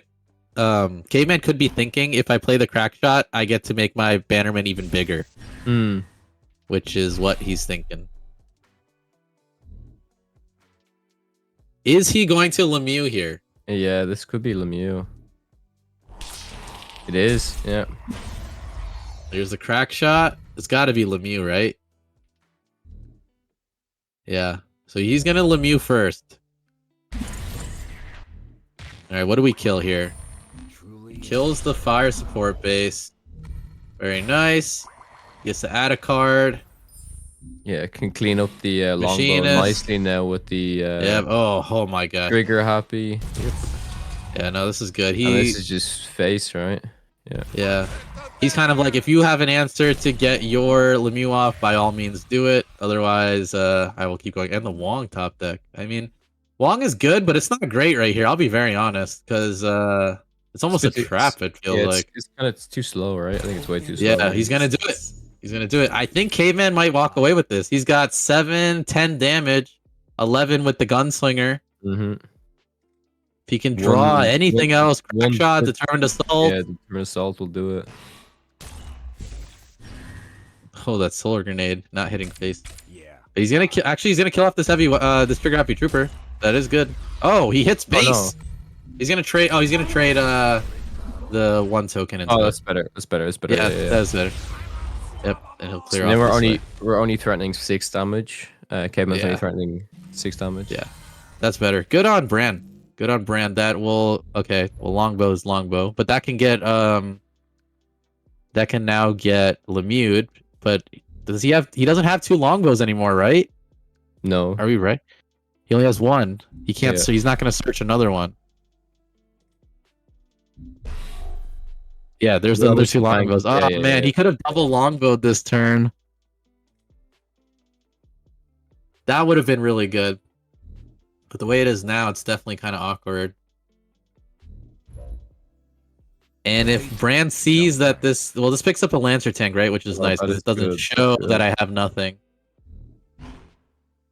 Oh my god, he's gonna bank though. This guy's a madman. What? He's gonna go Lancer tank this turn. He's just playing it all. He's going face. Oh no, okay, good. Oh, no, you have to clear. Yeah, you have to clear the Yeah, unit, good. I'm happy with that.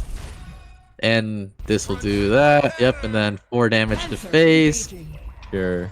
Pretty good, actually. Yeah, it's pretty good. That's not bad. Brand has 7 energy to work. Oh, Determined that's a assault good top draw. deck as well. Yeah. Neutron bomb's not too bad either. But like Brand has to Lemieux here probably. Yeah, I think it's gonna happen. Yeah. Yeah. Triggers the assault. Wait. Okay. We're going longbow. He's going wide with the defender. And he still can take out units, which obviously is the plan. He probably kills the Bannerman with his Wong. Yep. And then he can PS8 launcher a Fleet Machinist, I guess. It's not just still game though, because He's banking Neutron? It's not still game? Wait. Yeah, that is still game. it is. Yeah, because you Lancer into. Yeah, Caveman wins this. Yeah, yep. So no Lemieux. Interesting. But yeah, this will do it. He's going to play the base just because. Even the base is just even better, right? Because you can. Yeah, this is just clear. The Lancer There you tank have it. smacking. Caveman will take this set. And we'll finish off and proceed into the next round. Very, very nice played. Man, that was technical. These games are going to be very technical. Yeah, it's really interesting because there's a lot of scenarios we were like, I think we should be doing this, and then they made the play. Then we were like, oh no, that's actually what you do. That's why these people, that's why these players have. I mean, it's why they are here, right? Because they are better than us. They are really really good at this game. Yeah, they've been grinding this matchup for a week now. Just going in, they've seen it so many times. But yeah, sometimes it defers. It has deferred for us. Sometimes we have been right. I don't think we're giving ourselves enough credit. We were right the one game from I think it was Brand, right? He didn't get the Lancer tank out. True. Or no, that was Caveman. He didn't get the Lancer tank out, but he got it out this time. He's like, I'm playing this guy. I'm putting on the pressure. But very, very nice play overall. We see here Caveman has won this set, and it looks like the other game with Exius is still underway. Here we go. If we transition to that, can we click on that? The Exius and Bounty, I believe, right? Exius is playing Workshop Mercolian. Yep. And Bounty, the Shoshana deck. So Shoshana. all of Bounty's games will be longer because Shoshana is kind of like, for those who play Hearthstone, is like a patchwork, right? She's got extra health ready to go and can reset to 30 at any point after 9 energy. So those games are going to be a little longer, but good games overall, man. Like the choice to play a fire support base or burn or play a Lancer tank, like there's so many different like options before you, and that's why Lemieux is like great. But like when you get to this high level, right, it gets kind of difficult. You don't know what's the exact option that needs to be made. And sometimes you're right, sometimes you're wrong, and like you only got one shot at it, right? So it gets tough. Yeah, we saw the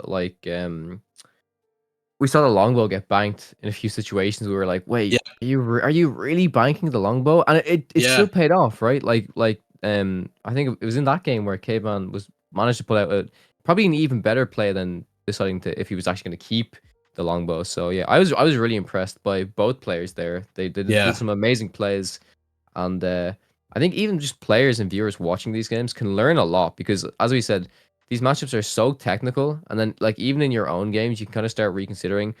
Okay, this card's important, but like maybe if I bank this one instead, I can do something even better than what's maybe the somewhat obvious choice. So like you said, it's the beauty of, I think Lemieux has a lot of flexibility in this type of deck.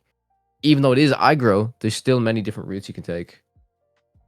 Sure. And oh man, these guys have been playing it beautifully. Tough decisions. And there's a lot on the line, right? Like during the seed rounds, you got to change your mentality, right? During the seed rounds, it was like, I go for it. If the game is going to be a loss, it's fine. We go to the next one. We just keep boosting our score, try to get a good placing, get a good seed for the actual tournament. But in this, right, especially for these guys hopping right in, not everyone's obviously playing today. And these guys are going straight into it. The mindset is now every decision matters, because if I lose a game, I could get eliminated. Yep. Very, Indeed. very, very tough. In terms of the matchups, right? Like I was actually surprised that only one player. Well, I guess you could say Swift also, but the Bounty and Swift bracket was the only one that had kind of the quote unquote non-traditional decks, Yep. right? And that's kind of telling. No one opted in to be like, I'm gonna surprise pick Shroud, or we saw Heaven play the Nehemiah, which I almost want to say like these ratios were almost like perfect to like what we were talking about before the stream started, with the earthen and stuff, with the percentage, not the percentages, but like the totals of what we thought was being played the most, or what was being played the most, right? The Marcolian, the Workshop, and then some earthen was also being played a decent amount.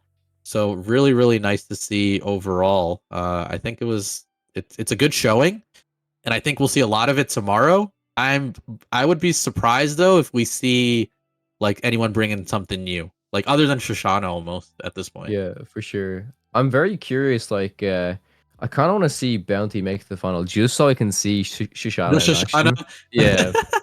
no, that'd be cool to see. I definitely would love to see it. The Shoshana deck is not everyone's used to that matchup, right? So if you're playing like a Workshop or something, you're doing a lot more math. If your deck was only built to do the 30 damage, then that's kind of all you get. Sure. But if you are built, some might be built to do more, but some aren't. Some are just playing like the Graphene Battery and such, and you can only do that much damage. You're like, oh, how do I get past Shoshana? Yeah. The Marco decks, it's also kind of weird because Shoshana decks in general normally aren't doing that much in the beginning. And then they just like start plopping big cards like mid to late game or whatever. So then it becomes like, okay, like what am I doing? Like as a Marco player, you have to ask like, oh, should I just go all out? But then what if I get spores? But if I wait too Yeah. long, then they start playing big units and they all get, then they plays a big defender. What do I do? It gets really, really tough. So I think that unfamiliarity is really, really good. And Bounty's definitely playing that to his advantage. For sure. Yeah. Gonna be really interesting to see, because I assume I haven't looked too much into I'll be honest, any real Shoshana lists, but is there like guys calling there? Is there Tane? Yeah, Is there kind there's of like still the guys big called. boys? Yep, guys called Tane. Some are playing like it's like a more stall approach with just like big units. Like it's either like you go big units, yeah, mostly it's just big units that you get to bring out like 2 5 costs pretty early, or like a bunch of 4 costs and whatever. And they play infused core normally to ramp up, to just keep going and get stronger and stuff like that. So that is what causes an issue. And on top of that, a lot of them play cards like Annihilate or like Star Chart, cards not normally seen, that like give you a little advantage that your opponent's not ready for. Like they could play into an Annihilate where normally they don't have to worry about that. Then suddenly like, oh, what the heck, my relic died, or my unit died, that I didn't expect that to happen. So that is kind of weird. That matchup is where it gets weird. I personally love that though, in terms of like I said, I come especially from kind of like the Marvel Snap community, where in Snap your cards are like, you've got 12 cards, so every time you swap a card for a different card, that one decision is absolutely huge, right? So Oh yeah.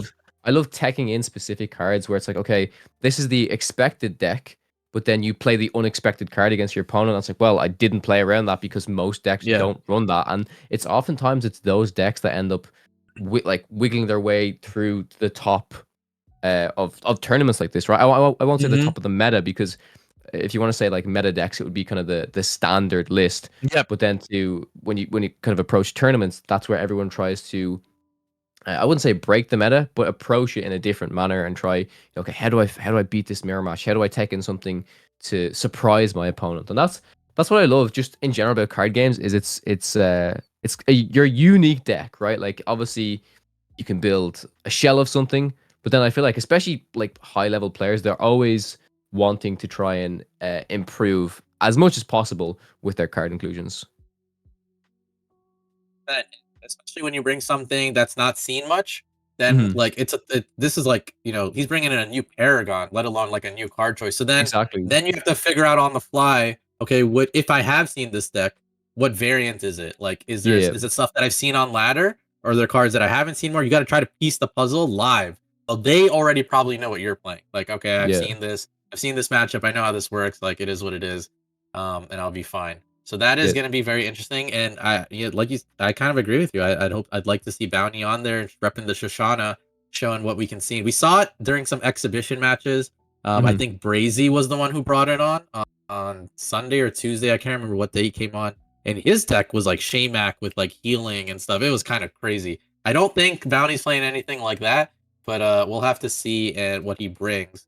But aside from that, man, these guys there's him playing something like that is definitely tough, right? Because he's going into a tournament knowing he's not playing the conventional. So it's tough. But like yeah, let's switch to the prime payout, right? So like these are what these guys are fighting for. And for Yeah, hell yeah. someone like Bran, I'm sorry, someone from like Bounty to be switching to an unconventional deck. When you see like a chart like this and you see the payouts that could happen at the end, it's definitely tough. I mean, at least everybody walks away that makes it into the 32. So these guys are obviously, he even did it without getting a guaranteed into the 32, right? So he must be pretty confident that the Shoshana deck can carry him at least to the tournament and he'll get some prime payout. But man, if he locks it in again, because these players at the end of these plans will be able to lock in again at the end of the tournament. They'll be able to do one more lock-in. So if they do want to change something or whatever, they can for the actual tournament. But if Bounty goes Shoshana again for this tournament, like that's a brave man. It would be sick. It would be super, super awesome. But yeah, looking at these payouts, it's man, it's wild. The top three just shoots up there, right? So Yep. I like that. That's where the glory, right? Yeah, the it's glory like the winner. comes in. Exactly.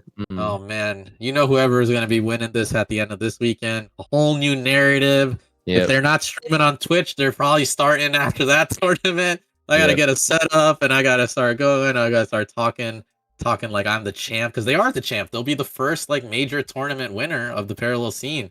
Tons of tournaments to come, man. And even like this level of competition for the first tournament is absolutely crazy.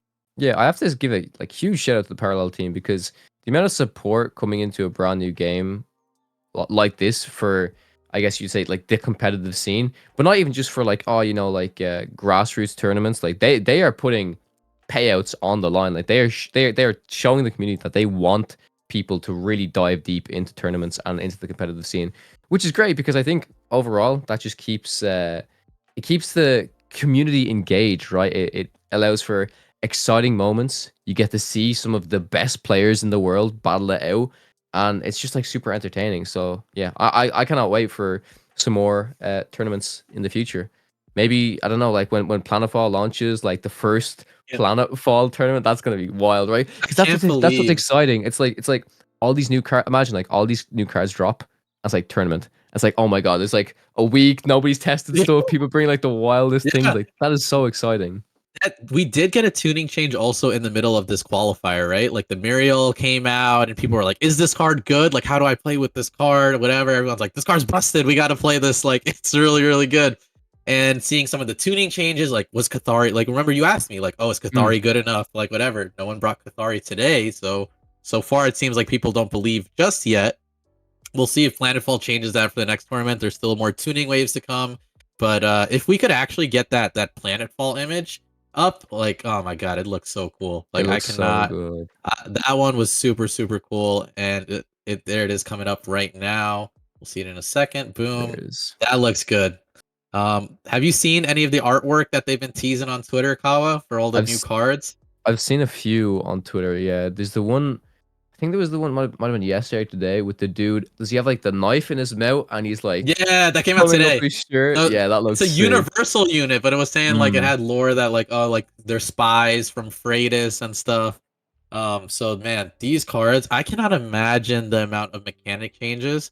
I know it. All we know for a clue is that there will be a ton of cards or some cards that will affect targeting and countering targeting, because there was a tuning change like months back that they reworked all these cards to get rid of the targeting like text.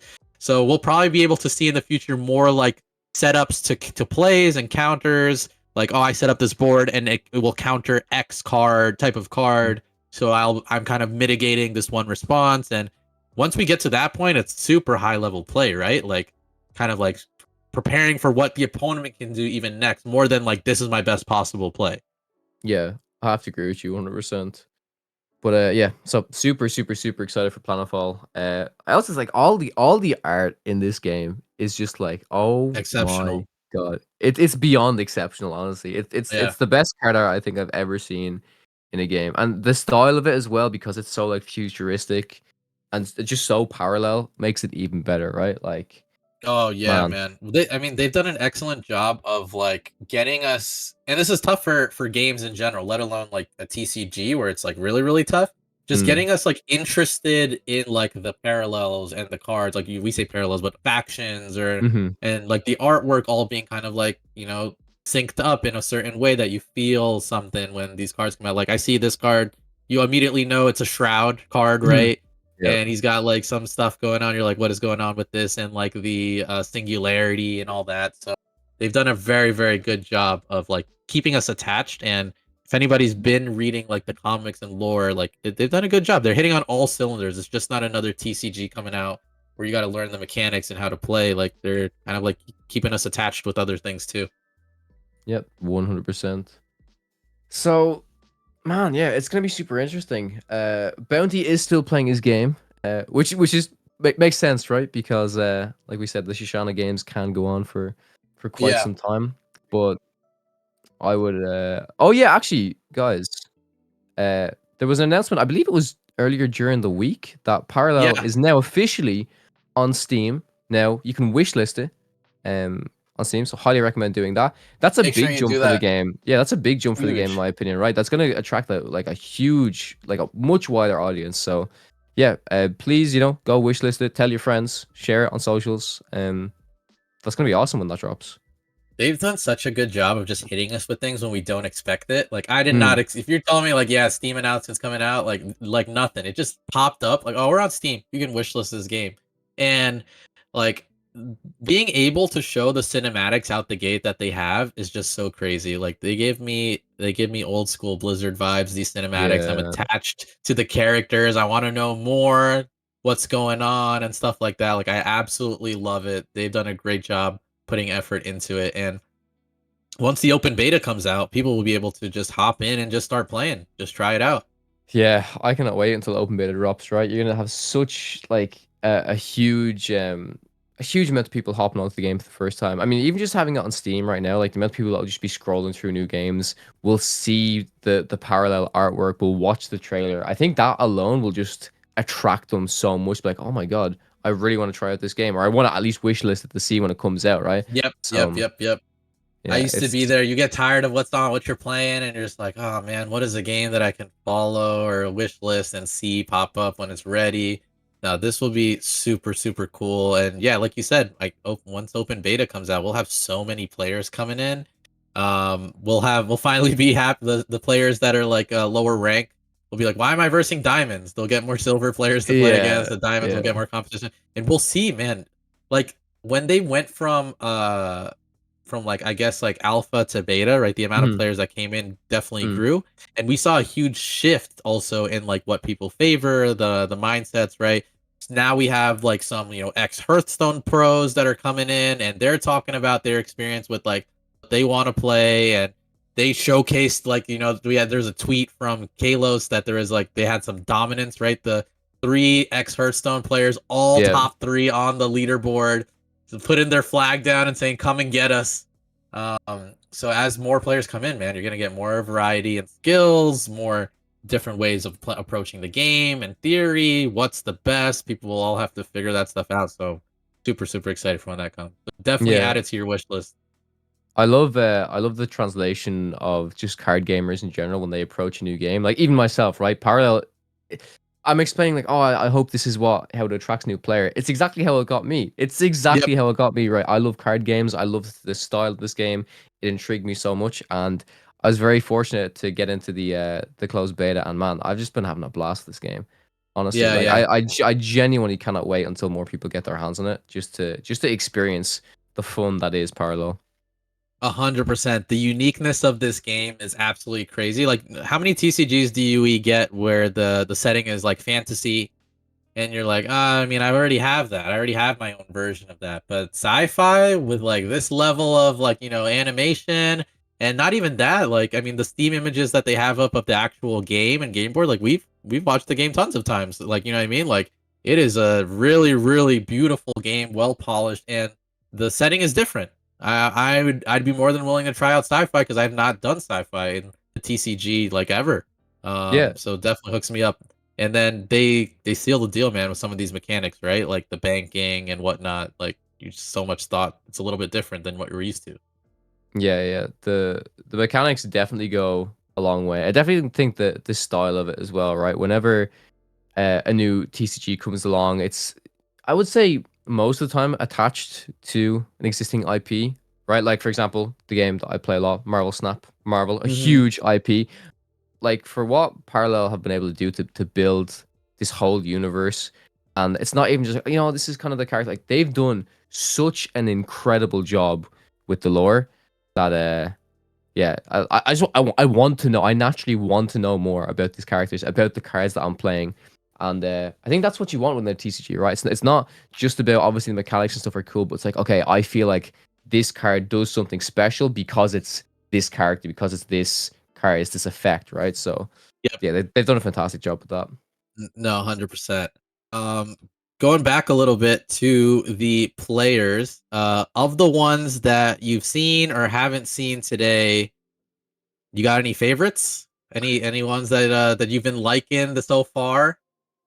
I have to say, I think Caveman from that last game really, I wouldn't say surprised me, but just it blew me away with how high level he was in terms of certain plays, right? Like Yep. we said, when you were doing, yeah, it's such simple things for when you're viewing it. It's like, okay, it seems like it's obvious to bank this card, but then as soon as they make the other play, it's like, wow, that was the obvious play. It Mhm. wasn't the obvious play, it was the not so obvious play, but it was just better than Yeah, the way I was very looking at it, strong right? plays. Yeah, yeah. And that's He like, go ahead. No, he definitely pushed the boundaries, right, with both decks that he played, the workshop and the Marco. The Marco, his experience really showed in some of the plays that, like, we talked about, for some of the ones he decided, I need to be aggressive here, I need to like tone it down here. Um and even with the Ogden core, right? Like, he went second and he's like, I'm playing assembly foreman. I'm going to burn. I'm just going to go for board presence. He's chasing the OTK. I'm just going to chase the game the normal way. And if I Mhm. can get it that way, I'm going to get it that way. And, that kind of level of play requires definitely a high level. I mean, he's ranked diamond in this screenshot, but he's been a master player before. So he knows his stuff. He knows what it takes to be at the very top and show. So I think that's a good sharp choice from you. So I hope he makes it. He's really, really good. Some of the other Yourself. plays, that we've seen. I mean, I want to see the bounty. I want to see the bounty Shoshana. I want to see a little conventional, unconventional. But aside from that, yeah, it looks like Uh, we actually will be able to probably get an interview too if we yeah, can. It looks like we we might can. get Caveman on. Yeah, we can talk through some of the plays that he made. Yeah, See yeah, what yeah. his decision process was like as the game was rolling out. So yeah, we'll try to get Caveman on for you guys as soon as possible. Just while we wait for Bounty and X's game to finish. Just to note, it's actually it's one apiece at the moment. They're playing for the final They're game. fighting So to the end, man. Like, I mean, these Shoshana games are gonna be crazy. yeah, I don't I know if hope we get to see one. yeah, I'm assuming that game was Shoshana because that was quite long. So Yeah, yeah. yeah, so I'm curious to see who actually brought it home. This could be a faster run, maybe. This could be like, I don't know, Marco versus Agankor, but man, I just want to see Shoshana and see how well it like matches up against the Marco and the Agankor. Honestly, it's gonna be a lot of fun to watch if we can. Oh, for sure. Absolute blast. I'm excited to see what we can get. And once we can get Caveman in, we'll definitely get him in and talk about it. That'll be really, really cool. It looks like it's getting set up as we speak, so that'll be really exciting to have him on and talk shop. But I think you nailed it in terms of like the players that are kind of showing right now, and that's why I love the plans. Right, we already get to see the Mm. beginning of like some of these narratives pop up, of who will make it, who are starting to become favorites, and then, oh man, tomorrow onward, right? So many names to see of like who's playing what and all this stuff. So I think it'll be absolutely awesome. For sure. All right, we have Caveman joining us. Caveman, congrats on your victory within round 2. Do you want to Yeah. talk us through your process, especially in that last game when it came to some decisions of like banking specific cards? For example, I think it was one instance you banked a longbow, which I think both Muka and I we questioned, but then when you actually played out your turn, we're like, oh no, this actually seemed like the correct play. It seemed like way more efficient. So how are you feeling, especially in that final game? Oh man, I love parallel. Feeling good. GM, gentlemen, GM. Yeah. I think in that last game, I might be wrong. It all mushes together. I think I banked all my longbows, You did. Oh, I You think had you none did, left, yeah. and you went for, which and you is searched super the rare. Lancer. Mm. Yeah. Yeah. Awkward hand. So not so much in the beginning. I did have like that clear longbow play, but what I was playing around was a Morel play on for his turn 3, which would have got him everything. It would have lost me the game. So in my mind, it was, wow, if he has this one legendary, yeah, I get ahead, and it makes a lot of sense. I got my base next turn, but if I don't take all this out and make my board like, well, it didn't actually get weaker, but kind of stayed the same. It just had to be done, and then just with the awkwardness of the hand, it was like, I still have to play base next turn. I'm not gonna play longbow next turn and skip base. Like base has so much value. Yeah, it was actually really funny when your base came out and then Brand's base came out. Me and Mook was like, "Yep, base, what a turn!" Yeah. That was so funny. Oh man, No, that's funny. That But no, doesn't that call normally change happen rate, on ladder. that yeah. has happened on ladder. No, that doesn't normally happen. Oh, only Okay. in tournaments. That was an Yeah. interesting game. No, Oh, that man. was good. And yeah, the call to wipe the board, once we saw that you were looking at that, we were like, all right, this makes sense. You know, you're a little cleaner. He can't even like trigger assault if he wanted to, let alone the Muriel. Right. So really, really good overall. And then dude, you play Ogden Core ballsy as hell. It You're is what going it is. second. You're going second, and you're like assembly foreman. We're just doing it. Like it's just let's just burn cards. If he can't catch up, I can win this. Let's go. I forget what turn it was. I think it was. I think I had like. I might be way off here. I think I had like Wong in hand or something, and it was like it was supposed to be my turn for Wong, and I had like 3 energy, Oh and yeah, I that's the was turn like, where you did all of oh, the ocular implants, right? Because you could still draw off of that. I believe that was that turn that where sounds you about decided. right. I was like, Yeah. now I gotta. I was like, now I have some stuff I want to play, and I gotta like stall. Yeah. Yeah, No, once man. you went for the foreman, I was like, this guy. I mean, it worked, man. You got to it faster than Brand could have caught up. And he was close, man. I don't. Well, we can tell you now, but he actually had the OTK for a while. He just had to get 2 damage on Oh, it was you, the but you 2 did not let him damage. get 2 damage. Oh man, I knew it had to be close.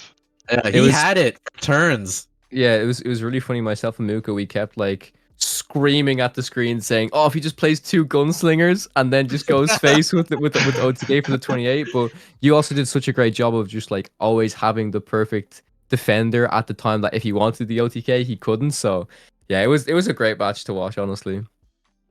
Beautiful parallel. Shout out Brand. Awesome games. No, Yeah. really, really good. So you know, you have the workshop, you got the Lemieux locked in. Was there any kind of like thought process between like I should bring something else, or did you always know like these are what I'm bringing?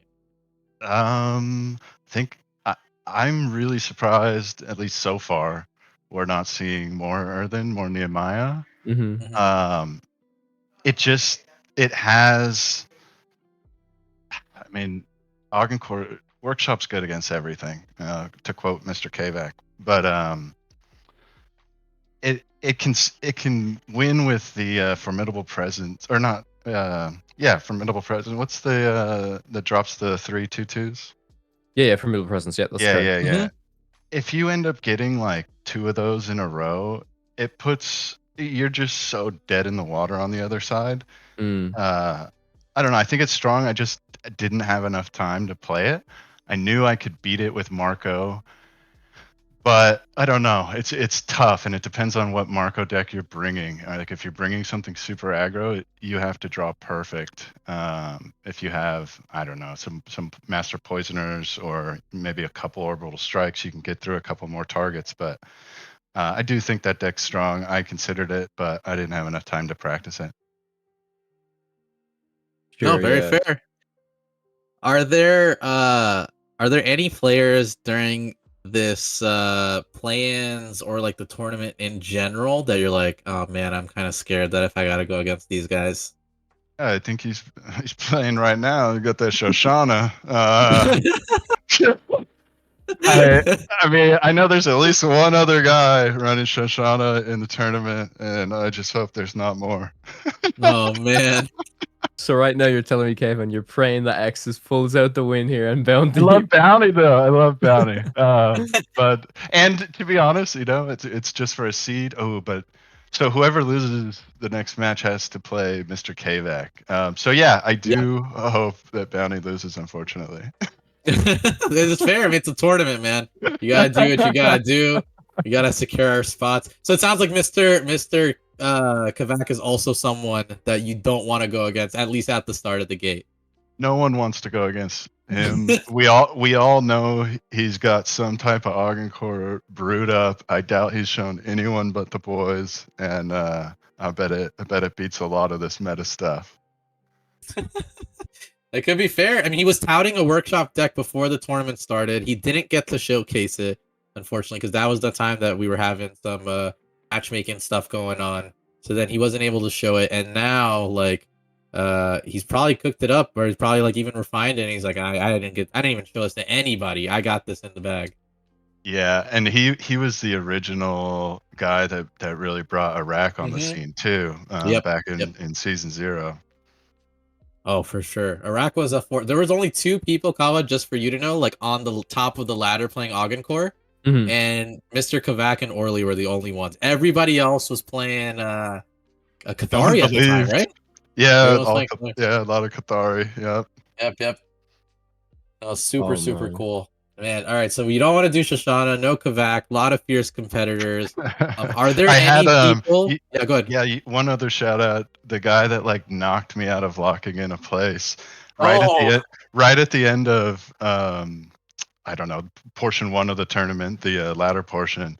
I ended up facing Malamber twice, and he pulled a brand new combo that I won't even talk about on stream for him on me. That's and very kind of you, considering he almost knocked you out. he left me with my jaw dropped at my screen. I was like, I've never seen that before. And then sure enough, we matched up again. He beat me again, and it was right at the end. So there was like 7, 8, 9 people battling to try and get like those last few spots. It was super down to the wire at the end, like very, very crazy. But at the very least, you're in, right? You've earned the slot. You will at the very least be participating tomorrow. Very kind of you for not sharing the Malamber list. Hopefully we get to see that one at least tomorrow or sometime throughout the tournament. Yeah, get him featured for a stream. No, very, very, very cool. Do you have any people in the tournament that you've prepared with? Or are you just going in kind of like solo through your own like testing and stuff? I've just been slamming ladder and taking notes. I mean, it's been working well. Appreciate it. Yeah, no, very, very, very cool. No, it's been awesome. The amount of players that we're going to see over the next, we've already begun to see it, but the amount that we get over the weekend is going to be absolutely crazy. I cannot imagine who's brought what with like, Caveman said that he got hit with something and didn't expect. I think we'll see quite a few. There'll be some gems in there that we didn't expect to see that will kind of slap, and that will be, kind of crazy to see. For sure. Yeah. Well, Caveman, wish you luck in the finals. Hopefully you crush it. Our thoughts and prayers will be with you if you face Shoshana. But I appreciate you, gentlemen. Thank you. I guess we'll see. But yeah, we'll let you, relax before the game. I'm sure Bounty is. Listen, I hope Bounty's close to closing out this game now, because if not, we may be here all day. But yeah, pleasure having you on, my friend. Thanks for the interview. Any final words, final shout outs you wanna say on stream? Yeah, shout out to the Ali Straza community. I saw she rated. Oh, Yeah. nice. Come, Awesome. I come, saw that too. come play some parallel. We need more awesome people in her community. Hell yeah. Yeah. And that's Very been quite a awesome. bit. Thanks, Caveman. All right, have a good one, gentlemen. Take Yep, care. yep. No, he mentioned the like Ali rating the Mhm. stream super awesome, but also very cool is that she actually has her own referral code too. So I think you can see it on her Twitch profile or Twitter or Oh, it's somewhere. like it's if you go to her Twitch channel, it's like !parallel, and that should be the Yeah, referral code. Yeah. yeah, you can go in, and I think that'll give you beta access at least for now. I don't know if there's a cap to that or anything, but that'll be really, really cool. If you are interested in playing this game and checking it out, that's a surefire way to keep going, which will be awesome. Hell yeah.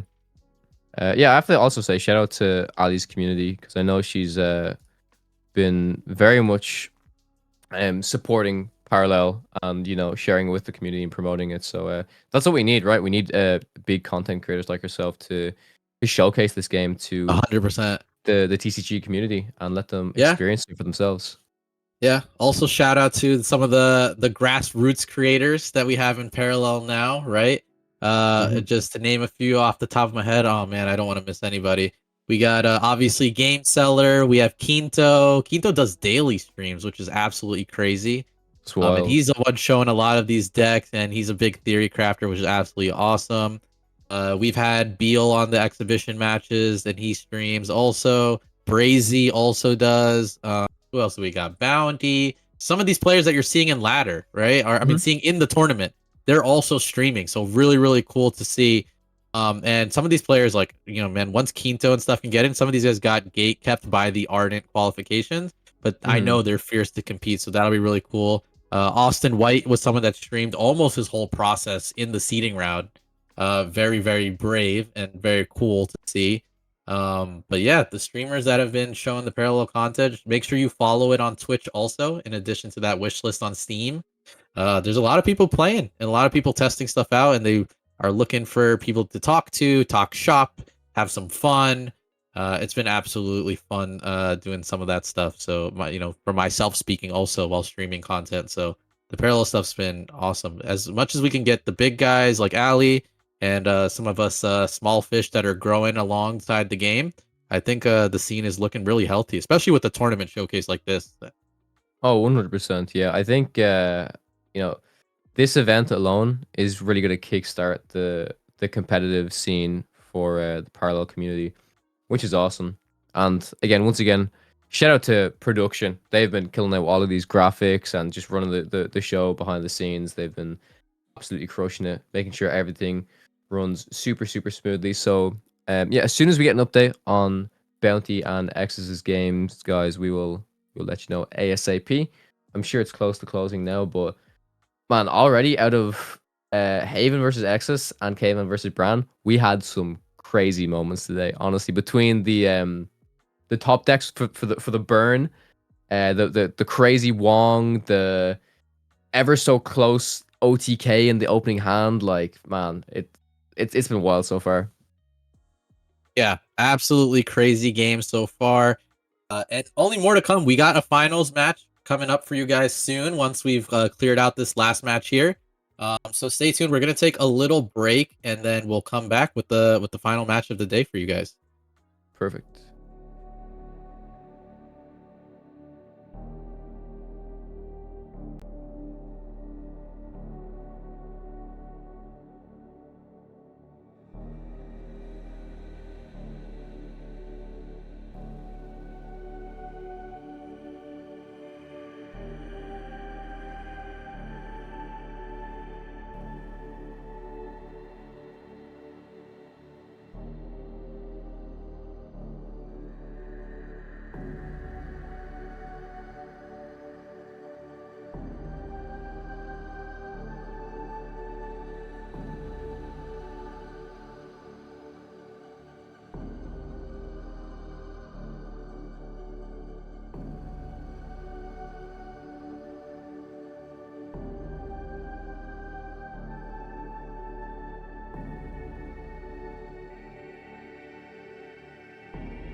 I can lead us in. All right, we're on. Yo, What's up, okay. guys? So we have an update for you, chat. Exus has come out on top against Bounty. We were informed that it was the Lemieux versus Shoshana matchup. So somehow Exus brought it back. Actually, Muka, he did. We were actually just talking to him there. He said so it was he was able to pull off an EMP shockwave. And Bounty had 2 infused cores. So EMP Shockwave lets you either destroy all upgrades on the field or all relics. So he destroyed all relics and he hit 2 of Bounty's infused cores. And when an infused core dies, you lose 2 energy that you would get from it. So that sent Bounty back away. But more importantly, he took 4 damage for each core that died. So he took 8 damage. And then Exius said he was able to play some assault effects after that let him win the game. So he got assault off an EMP Shockwave, which is crazy. He was able to pull off the Lemieux versus Shoshana matchup, which based on his voice and what we heard, must have been crazy. Yeah, I'd say it was extremely tough. So for the moment, we're gonna give Exus a 5-minute breather, let him recharge, get prepared for the next game. Obviously, Caveman has been chilling for a while, but yeah, we're gonna get our players set up, let them use the bathroom, get some water, and yeah, we'll be jumping back into the games very shortly. So yeah, 5 minutes chat. Don't go anywhere. Stay tuned. Yep.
Welcome back, guys. Long-awaited moment of tonight is here. We have two players that have made it to the tournament tomorrow. They've suffered through the play-ins, long matchups, very hard, and now they're fighting for their position in seed. From the words of Caveman, no one wants to go against rank 1 seed Mr. Kavak. So we will be seeing these guys duke it out, and loser has to go face him in the tournament tomorrow. Exius and Caveman, two people that we got to have both of them on the earlier matchups, Kawa, so we know what they're playing. Yep. We know the style, right? So it's the Exius. They're both running the Lemmy. They're both running the Workshop. Slightly different builds, but this will be a fun match to watch. Yeah, 100%. Super excited to jump into this. The players are queuing into the games currently. And yeah, let's jump straight into it. To start things off, we have the mirror. We have the Algencore versus Algencore. Let's see. I guess, like you said, it's the race, Muka, right? It's the race to the LTK. Yep. And this is usually like what we're probably going to see for the rest of this tournament, where when people know they're playing the Workshop, like it's an option. Because no one just wants to do the Marco against Workshop. They'd rather just race it out. We get to see the mulligan here from what it looks like Caveman's hand. He's going to send the anti-organic pulse. He's going to keep everything else. He's got the Reclamator, Hardlink Pilot, Ocular Implant, Assembly Foreman, and the Automation Expert at the end there. So a very good curve, very strong. He can choose if he wants. I didn't see. Did we see this Caveman going first? We able to tell right now. No, he's not going first. No, he's not going first. No. But Exius is going first, and he's got that Reclamator play that I was about to mention that Caveman could do. He's going to Reclamator, bring out this Assembly Foreman, waste it, and we're not slowing down this match. He's going straight into the 3/3 token. Challenging Caveman. What do you got for me? Caveman draws into the Instant Replicator. Does he match the same play? It would be interesting to see if he does. It's inherently like a negative. Oh, well, I guess it's the same, right? These guys are both like kind of resetting the match, right? If they both do it. Yep. So it's not that bad. Looking at Exius's hand, he does have some interesting cards in his hand. The only next viable card, right, is the... Oh, he actually can't even play. He's got no other one-cost cards. So we see from Caveman here, he opted to just play the Hardlink Pilot. Like, he just held it as is. He's going to stay a little on curve. And then looking at Exius, he has to bank the anti-organic pulse. He can't play anything. No Scanner Probe, no Wong, no Scrap Heap Salvager. But the Scanner Probe could come in clutch. Oh my god. Okay, I was about to say, is he gonna just start bringing out 3/3s every turn? There are players that do that, and they try to cheese the win that way. I mean, in this matchup, when it's the mirror, maybe that's like a weird way that you can actually just... That's kind of like I either win or I lose. It's like going first, like maybe you could try, but I don't know. Like the Scanner Probe, I like the Scanner Probe because it'll let him look into what Caveman has next, and if it's good enough, can steal it for himself. Cards like Reclamator, he could even steal another Wong, you know what I mean? Like these are all very powerful cards that it can steal. And good on Caveman, he saw the insight, right? He played the Hardlink Pilot last turn, and this turn he Reclamators into the Automation Expert. So now he has a 2/3 that can cleanly trade into this 3/2 here. So let's see what happens. I mean, Exius, I'm sorry, might just Scanner Probe trade, but he doesn't really have too much to give. Oh, he's gonna do this trade actually instead. He's gonna keep his token. I mean, he's gonna keep his Assembly Foreman, and I guess does he Scanner Probe here and go for another 3/3? I mean, I don't think he goes for a 3/3 at this point. I mean, he sees Exius is gonna attack. Right? We can't see what he has a chance to snap, but he doesn't swap anything, so he gets the game knowledge though. And he's just gonna end the turn with 3 damage. He doesn't want to risk losing any energy curve against this. Okay, so it was a kill switch that he was looking at, right? Yeah. Gotcha. Kill switch makes sense. He doesn't want to really give anything away. Oh yeah, we get to see it based on the draw if he doesn't take it. Yeah, very true. Graphene Battery in hand for Caveman. That probably goes into the bank. His decision is like, I guess, kind of the same, right? Like he probably Gunslingers the 2/1, and then when he Foreman, and he's like, do I burn also, or do I just like? That's what he did last time, right? He burned, and he's like, screw it, I'm just gonna go for the board presence. But it could change this time around, and I think that's what we're like sitting here waiting on what he's thinking. It's a tough decision for sure. Yeah, that's a big option for him. Yep, so he's gonna gunslinger at the very least and kill this foreman so that nothing else can keep being produced. I think the reason why he doesn't want to play his assembly foreman too is Exius is getting they both are getting their tokens the following turn. So he doesn't want to give too much away that like, oh yeah, you just kill my unit outright. So he's not gonna like go for the 3/3 or anything. That would just die immediately. I think he might just sit on this and end his turn. Like that's it, just the gunslinger.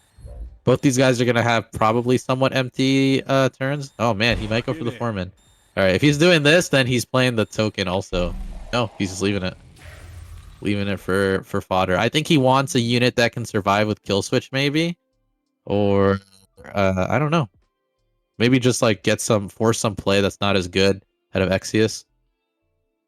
Yeah, Exius Exius is kill. playing now. Yeah, can't kill. I mean, yeah, has the PSA actually banks the PSA? Yeah. Well, this is good because now he can play his automation expert. He'll get the nest token right, with the defender, and then his scanner probe can kill the gunslinger, and then he gets his token right, so he'll get the 2/5 and just kill off the assembly foreman. Yeah, the foreman. So he didn't trade again. I mean, could also opt for, yeah. I mean, the 2/5 is better. I just like could also opt for the defender, right? Because the foreman couldn't actually evenly trade in something. Yes, the foreman could generate the thing, but like, no, the 2/5 is better, right? It's only like +1/+1 worth of stats and defender compared to actually clearing the target. So yeah, I think that was a better play. No, I think I agree. I mean, looking at Caveman's hand here, he has a scrap heap that he could play with like an ocular implant, just let it sit. But it's not much. I mean, what do you get as your token, right? You either get the 2/5 and kill this 2/3 nest defender, or maybe you just get the defender token. Maybe you do nothing this turn and you just get the defender token. But I think he's gonna play the scrap heap for sure, and maybe go for the defender token. What he picks as his token will tell a lot. I think he's going 2/5. He's willing to trade. He's like, if you kill my scrap heap salvager, I'll at least put the ocular implant on my 2/5.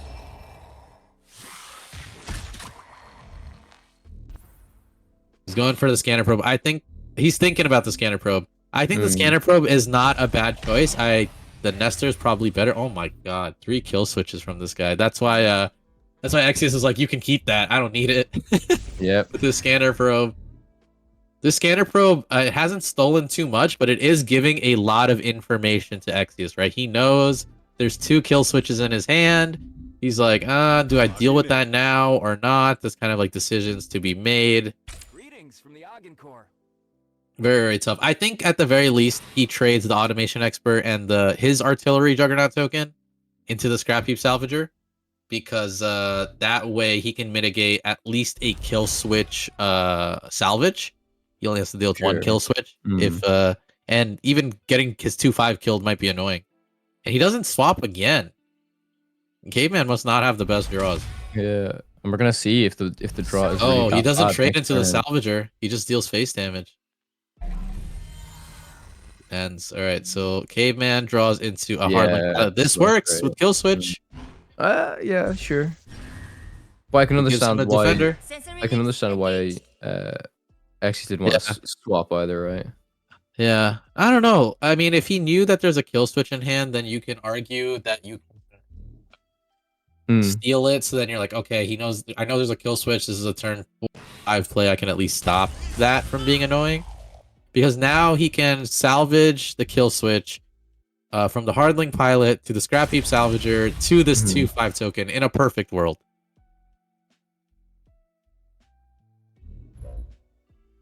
And he's just gunslinger the automation, it looks like. Yeah. And then put on the kill switch. Yeah. There it is. Has he banked? Yeah, he has banked, so this is good. What do we draw? It's scrap heap, nice. So now he has kill switches to juggle, right? So this is pretty good. Whereas Exius is like struggling to find some upgrades to pair with it. So I don't know. He does have this is a Wong turn here too. He could Wong, which is not bad. I think we are gonna see a Wong. Engaging target. But yeah, obviously he's trade the kill switch first.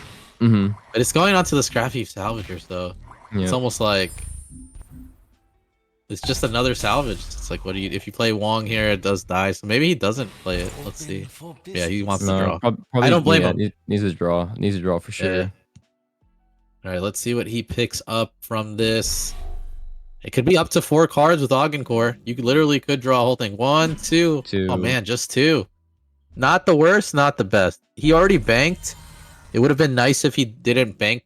Or I wish he banked the Reclamator maybe instead of the instant replicator, because he would have had 1 energy. Yeah. He could Gunslinger a little bit or PS8. But it is what it is. This is not too bad. He just needs surprisingly like a kill switch on his side to start doing his own juggling. But they both get tokens again next turn, the following set of turns. So that will obviously shuffle things a little bit too. I mean, Exus has the ocular implant to juggle something with the Salvager, but yeah, the kill switch is really what we want to see. Yeah. For Exus on the top deck here. So we play the Salvager, which makes sense. Kill switch is going to trigger here. He draws the Black Market Fixer, which will be huge next turn when the next set of tokens comes. Yep. This kill switch juggling, oh my god. This guy, Caveman, is a full-on circus act here with this. Just passing kill switches onto the next one. The second salvage on the same kill switch so far. Yeah. He even banks the other one. And Squad Trader. Draw 2. It's a, oh my god, he gets Reclamator and Wong. Those are good. Those are very good.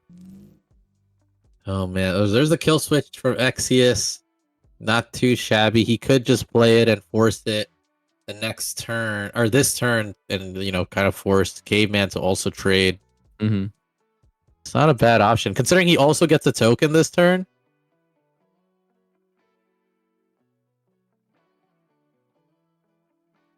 But it's a tough decision, right? Because if he plays, then his Artillery Juggernaut token, he can't kill the Scrap Heap Salvager, because then that will kill switch, kill the 2/5. And then he's sitting with like a Scrap Heap with a kill switch, but nothing to put it on. He's opting to Gunslinger here. I mean, and kill off this Squad Trader. That wasn't in the diagram. Yeah, so no... Ooh, bank the EMP Shockwave. In theory, that could have been used to end this like kill switch train too. But he's going to put the kill switch on his Gunslinger.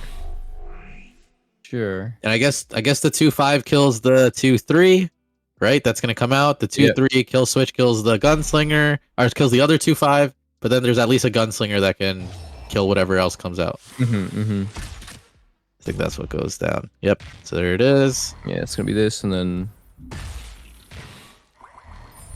Oh my god. Third freaking kill switch salvage off 1 kill switch. That's got to be a record.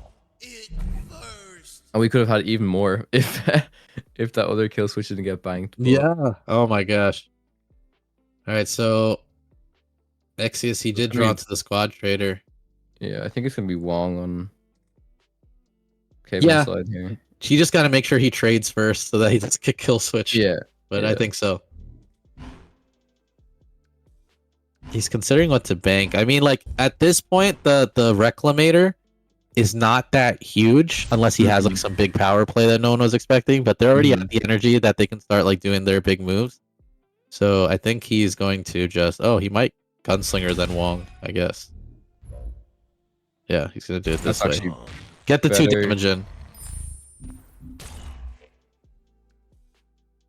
And they're always gonna select the 2/4 and then. Yeah. And then you can spread stats, I guess, here. Yeah, I like that. If we hit 2 on the oh wow, he hits 3. Yeah, if we just even hit 2 on the Gunslinger, it's safe from PS8, which would be really big for us. I like the picks. I like Automation Expert over Black Market Fixer. He already has one. Good hit. That's and it hit the Gunslinger 2/4. Oh man. And the Defender token. Is he gonna go with Armed instead? He might go for Armed instead. Oh my gosh. He is not worried about the OTK. Neither of these guys feel like they've been banking enough that like the OTK is around the corner. You know what I mean? I don't think I've seen many pieces across the both of them.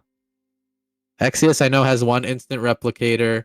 He's got this graphene battery here. Caveman has a graphene battery, but I don't think we've seen too much of like these OTK set pieces being put in the bank just yet. One man's trash. Scrap Heap grab the kill switch. Mm-hmm. Do we see a squad trader? He could do it and just force it. Yep, there it is. Triggering the kill switch, taking out the 4/4 token, so no armed, and he'll be able to soft kill switch onto the squad trader. Yeah. Draws 2. Oh my god, does he gunslinger his own squad trader? That would be that'd be kind of crazy. I don't think that's necessary. God. I don't think that's necessary.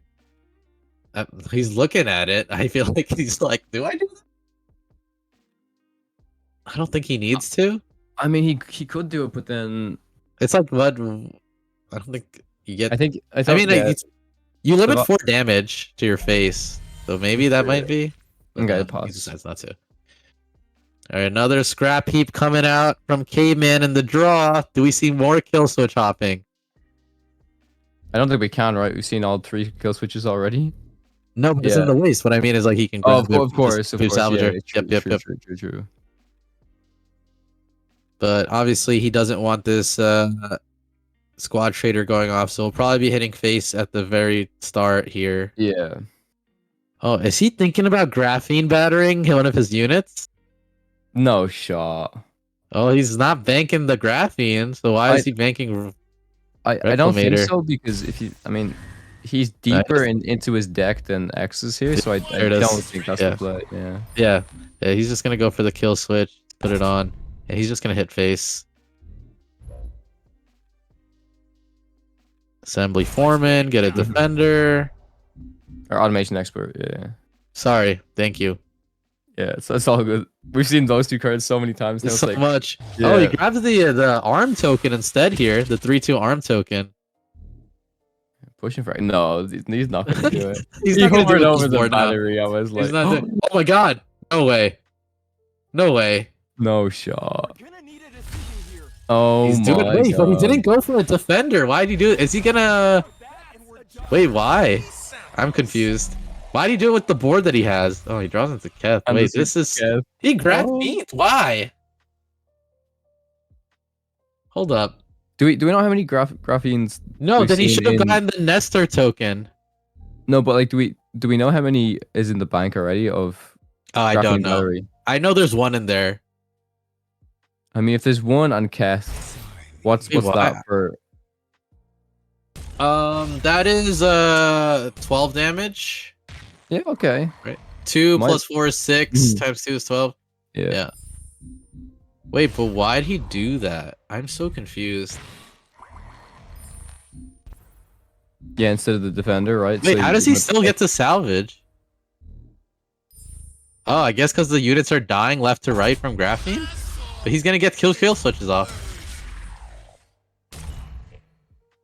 Wow, he still got double kill switch off. Yeah. Maybe that's an interaction we don't know. Wait, he just... I still don't think he needed to play all that, but he cleared the board doing it. I don't think that was the play, though. I mean, I don't actually super disagree with playing the graphene. I disagree with playing the automation expert. Sure. After. If you did that play, you should have played the Nestor token at the very least to be like, oh, I can defend my gunslinger. And you should have put the graphene battery on your Wong because it can't get black market Victor. I'm confused. Like, I'm not even like arguing that you shouldn't have put graphene. Fine if you thought so. But why did you do it that way?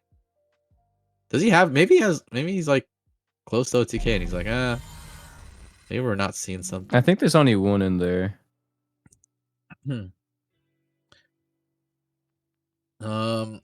A new set of tokens will be coming out next turn. He can black market fixer the hardlink pilot to stop a defender.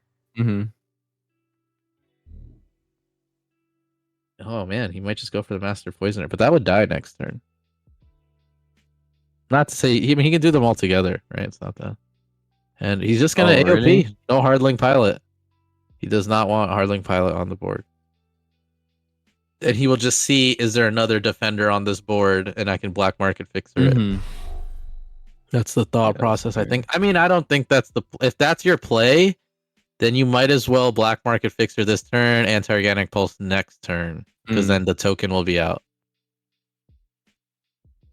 I mean, we just saw the bank there as well. There's the graphene battery, the Keth, but that's all there is for the combo right now. Gonna need a decision here. What is he gonna do? He's gonna do it. Anti-Organic Pulse. I think he messed up the graphene play. Like I think he thinks he's like, oh, maybe I botched it, but the principle wasn't that bad. Oh no, it seemed a bit like it was kind of scuffed at the end. Yeah, but he does get a second PS8, so he could just outright kill a hardlink pilot if like one comes up with Defender. He could just blatantly shoot twice. It's not the worst thing. If we see a hardlink pilot, I guess he shoots twice and just plays an artillery juggernaut and Black Market Fixer, and just like they both almost reset their boards. Yeah, because Black Market kills the token and the Caveman's token kills the Salvager. Yeah. Well, I'm just like trying to figure out Caveman's thought process, because he just went all aggro, but he knew the graphene would kill him. Interesting. All right, so we get the token here. Gonna be the Defender probably. Yep. These guys are hitting OTK range. They don't want to just randomly get hit by one. Yeah, so I think you just see Black Market here. Yep, he's gonna bank this. What's nice is these guys are approaching the end of their bank. So if Exius doesn't have all his pieces, which I don't believe we've seen him put him in, he's gonna get locked. But Caveman does have an assembly foreman to start destroying cards in his bank to keep looking and 5 more slots. So that's not bad. But yeah, you're gonna see Black Market Fixer here and the 2/5. And this works out because actually Caveman will have an extra unit at the end of this. Yeah, correct. He could even assembly foreman here if he wants to. I probably wouldn't. But I don't know. Like at this point, it's almost like go all in. I mean, are we scared of AOP, I guess? Yeah, that's why. Yeah. He's looking at... Oh, he's going to double PSA. He wants to force the Black Market Fixer being the one that dies.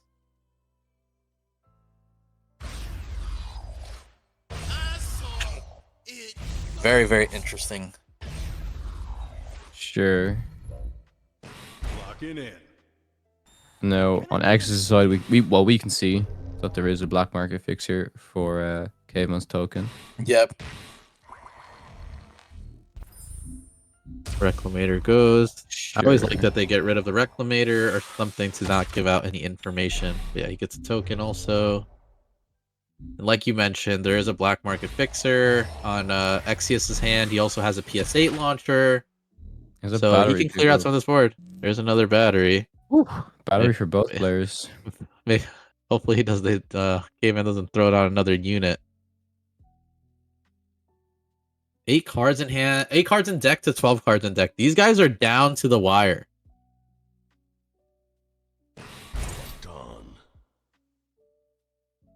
I mean, now if Caveman top decks jury rig, we said 12, right? So all we have to do is bank the graphene and then we actually have it. Yeah. No Here's a squad trader. We're gonna draw. Yeah. Maybe we can get it. Ooh, okay, there's Juggernaut. There's Juggernaut. We're getting there. From the Ardent core. I'm gonna assume at this point that Exius also has OTK because we didn't closely watch. I know there's an instant replicator and 2 graphenes, isn't there? Yeah, I don't think we've seen the Keth yet. No, wait. No. I don't think so. Yeah, we haven't seen the Keth on Exius side, but instant replicator and 2 graphenes would still be 14 damage. So if you can pull it out, he could still walk away with it. Yeah, Exius is just laying on the hurt now. Interesting that he played the Hardlink Pilot instead of PSAting and Gunslingering this 3/3 token. Oh, not the draw we wanted to see. No, he's gonna bank the graphene here. Yeah, and probably go for a Defender, and then he has to kill something that will try to kill his defender. Like he probably trades. Oh man, this is actually tough either way, because like he, no matter what he kills here, Exius will be able to kill the token, right? So he just kills the hard link. He draws into his own hard link, another hard link drawn. Yeah, so we see Exius looking at his bank.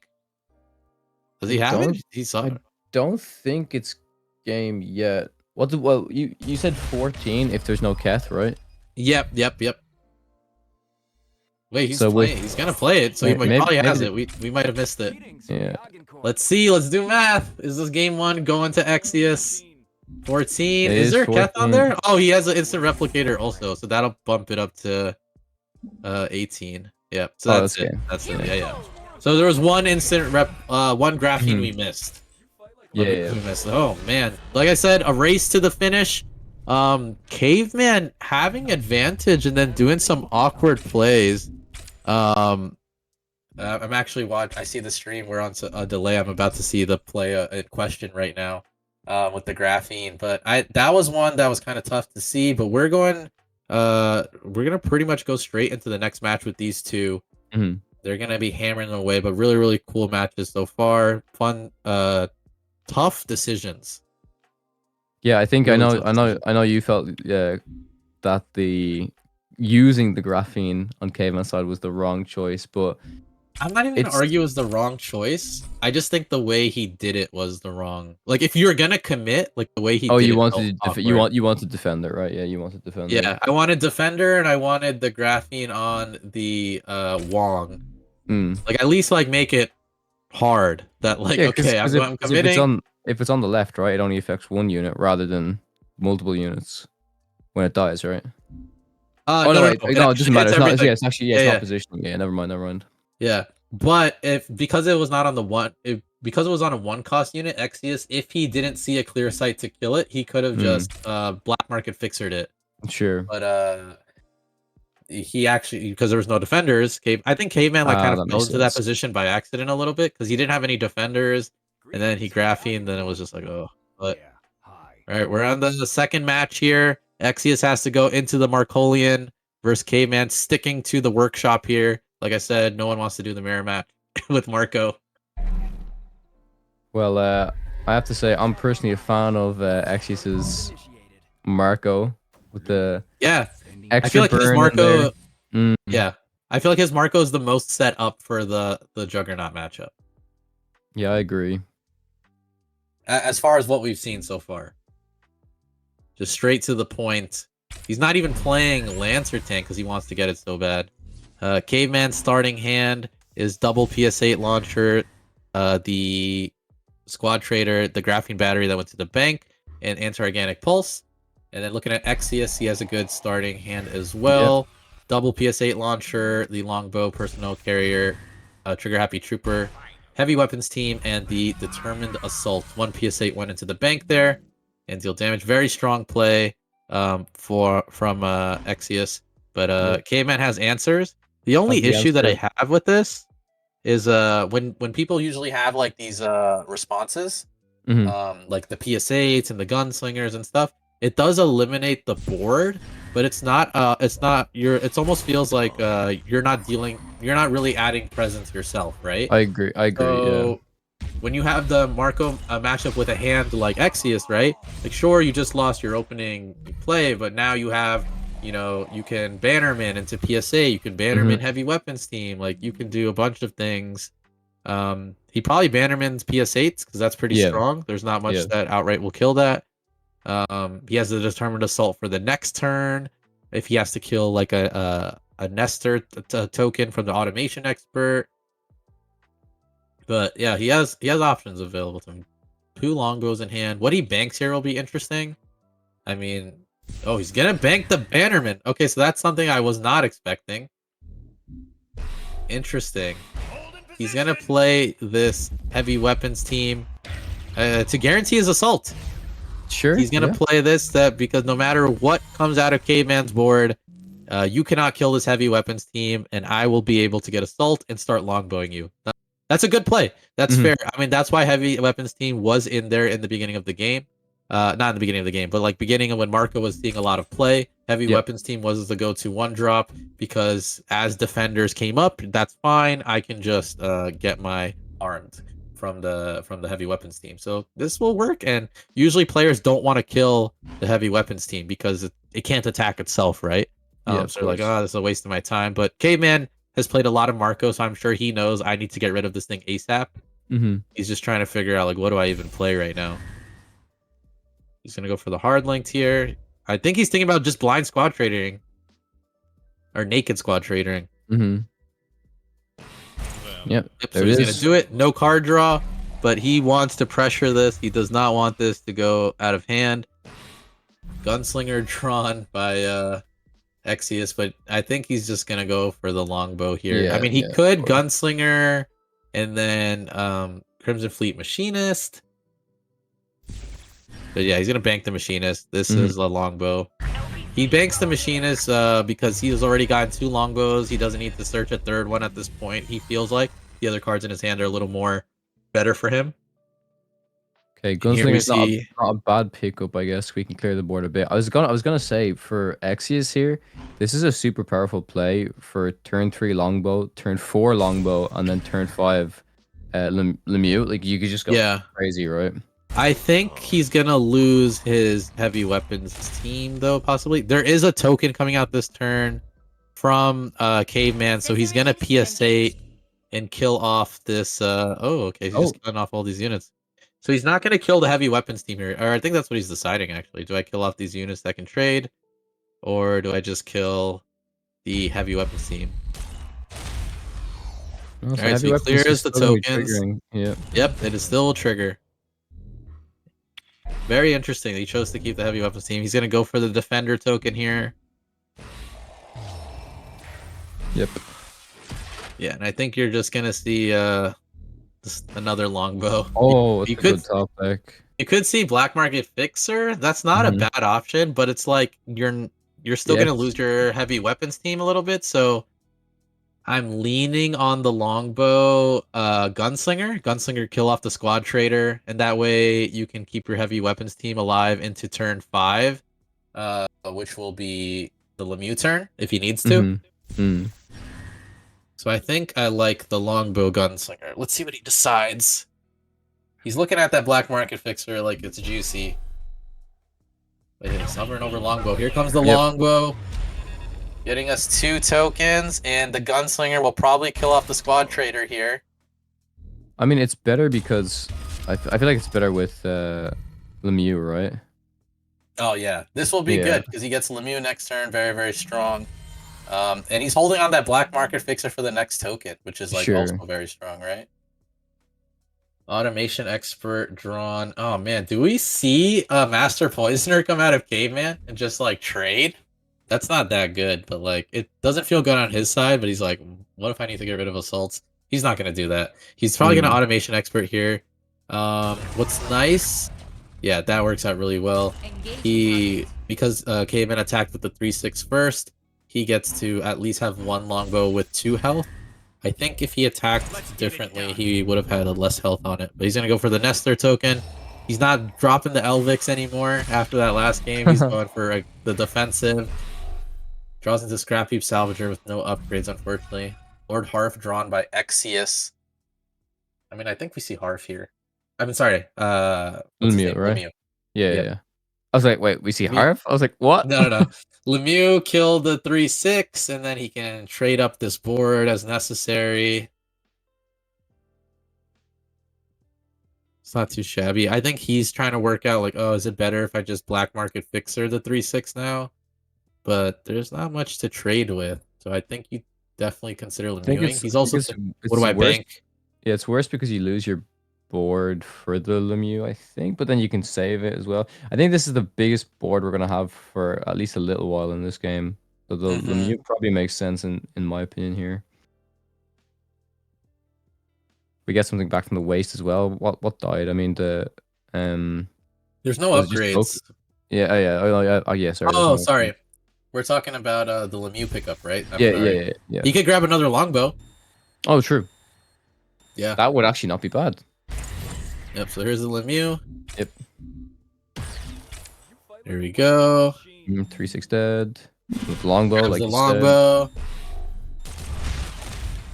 Very powerful here. Those good trades. He's gonna lose his one longbow, but he'll be able to clear majority of the board. I mean, even just Leaves keeping the this. 2/1. Yeah, but even keeping this heavy weapons up is just, well, yeah, that's another longbow. Obviously, we could use the one of our units to attack as well, but it's just free assault, right? Yep. No, it was a good choice on his part, right? Like a kind of unconventional decision, but even Caveman opting to let it live ended up working in Exodus's favor. He's just gonna keep getting assaults. Yep. He's starting to ramp up. The Juggernaut drawn by Caveman. Mhm. I know So there's a now it's Keth like and a Graphene in there. I'm pretty Yeah. sure that's yeah. There it is. Yep. Exodus's decision making here is where it gets like kind of interesting because he's Mhm. like, I don't want to play too much that I get anti-organic pulsed and I lose. But he's also like, I want to be aggressive, right? So it becomes kind of a difficult dance of like, oh, what is the one that I play? Like, I think he's worried about longbowing here because he's like, oh, if I longbow and he just AOPs me. But at the same time, I mean, I don't know. Like, he does have the fire base, right? So maybe he doesn't need to worry. He should just longbow and just keep going. It is also like coming into top decks, so it's kind of difficult in terms of top decks for Caveman, right? So it's like if he has the AOP, it's like yeah, he got lucky with it. No, I think this is the right play. I don't think I would have played the Bannerman, but overall this is the right play. Because now he's like, okay, if this sticks, I have a ton of damage. Yep. With Firebase. I think he played the Bannerman to bait the Juggernaut token to kill the Bannerman, so it doesn't scale. Sure. Like, I think that's why he played it there. Like, oh, if he's gonna try to kill something or play a defender, I mean, he's probably going for the defender here, of course. Yep. He wants to stall this out. And luckily we have the black market fixer on Exodus' side. We can't do both though, can we? No, we can't do. He could. Sport base and you could base and determined assault, but he's gonna go for the BMF. It looks like. Yeah, it's better, right? Yeah. Got this 3/6. That wasn't in the diagram. He can still determine assault, which he's probably gonna do on the Nestor token now. Yep. And just hit face. Oh, trading. Trade into the 1/1s. He doesn't need to do that. I guess because he's like, oh, if I get AOP'd. But like, he had a 0/3 defender, so they can't trigger like kill switches or something. So I would have put late on the hurt there. If you're like going, oh, this all in, it's like I gotta. Oh my god, a Reclamator top deck with a defender on board on this guy does not feel good. I think we're gonna see. Oh man, this might be it. Oh, there's the AOP. Is this game? Let's do the math. There's 3, 6, 7, 8, 9, 10, 11, 14. Did you say 19? Was that it? Was that the right number? No, there is 19 on. I was saying this. Oh, okay. And he has 3 in hand here, so that's 2. Yeah, so it's close. 3. He's gonna draw with the. He should draw. I think he should draw. You want to draw first? Oh, he should have drew before he. Before he... Oh wait, is this game? Yeah. Yeah, he plays the last. Yep. That's game. Oh my gosh, Exodus with the math calculations to sweep Caveman. Oh my god. Oh, what 19 damage to finish him off. Exactly 19 damage. That's absolutely crazy. What a win from Exodus. That was nuts, man. Absolutely. That was good math. That was good math. That was really good math. Good job. Excellent showcase. We have Exodus coming in, and we'll have Caveman actually right now. We're going to waste. This was a great match to see while these guys have their memory fresh. First up, congrats to both of you. You guys have still made it. You guys will be in tomorrow's tournament. Caveman, your fear has happened. You are going against Mr. Kavak tomorrow. So good luck to you, sir. How are you feeling? I decided first like few minutes through that first match, I was like, you know what? I do want to play Kavak. I'm a misplay. Screw it. No. Oh my gosh. Yeah, so just like quick thoughts about the match from you guys. Like Caveman, you had that one graphene play. Like, So is there what happened? there was thought behind it. Mhm. Yes. All I needed was my jug. Because it got him low enough, but jug never came. So Mhm. but yeah, don't do that, kids. Don't do that. Yeah. I thought the play was fine. I understood why you did it, but we had some discussion about like maybe how it should have been done. But it was a risk. You made some risk. That's what got you here, right? In some of your other games. So that's I something think to that's respond to. my brain was like weird plays in tournaments. It's been Yeah. working. Yeah. But as I watched everything explode off my board, I was like, maybe this was a mistake. Oh no. And then he going to Exius, right? How do you feel about the decks you played today and the matches? Congrats, you won. You got the slightly, you're on 31, so you're on the higher seed out of these play-ins. How do you feel? How do you feel how these games went and stuff and overall? Yeah, it was really great time playing these guys, but I didn't think in a dream that I can make it. When I saw with in the match with Bounty Shoshana versus my Lemmy, I was thinking that I'm done, but I have made it, and it was like wow.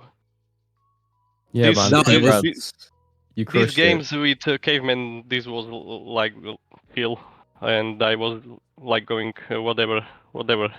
Mhm. because you already made it. You're like, whatever happens, that's whatever. Yeah, We're once Yeah, in. yeah, yeah. once he got No, past the Shoshana, he was like, "I'm happy. I'm here." Yeah, Yeah. exactly. No, really, really good display from both you guys overall. Absolutely. We got to watch actually both of your guys climb, right? We got Caveman in Mhm. for the second round. We got Exius in on the first round. So it's good to end up with you guys here at the end of the play-ins. Exius, shout out to your play. You made it. You got the win. So you ended up like the winner of the play-ins. I liked your Marco deck a lot. I felt like it was I kept telling Kawa I feel like this is the most set up for the Juggernaut matchup. I don't know if that was on purpose or not, but it feels like you're willing to go into the Juggernaut matchup more than other Marco players, which was really cool to see. The way like each player kind of tailored their stuff. I won't ask you any questions about your secret sauce or anything, so no thoughts on theory yet. We'll see how you guys perform tomorrow. Do you guys have any comments that you guys want to kind of talk about so far with the plans or the rest of the tournament? I'll leave it with on you guys. Caveman, you can start, and then we can do Exius.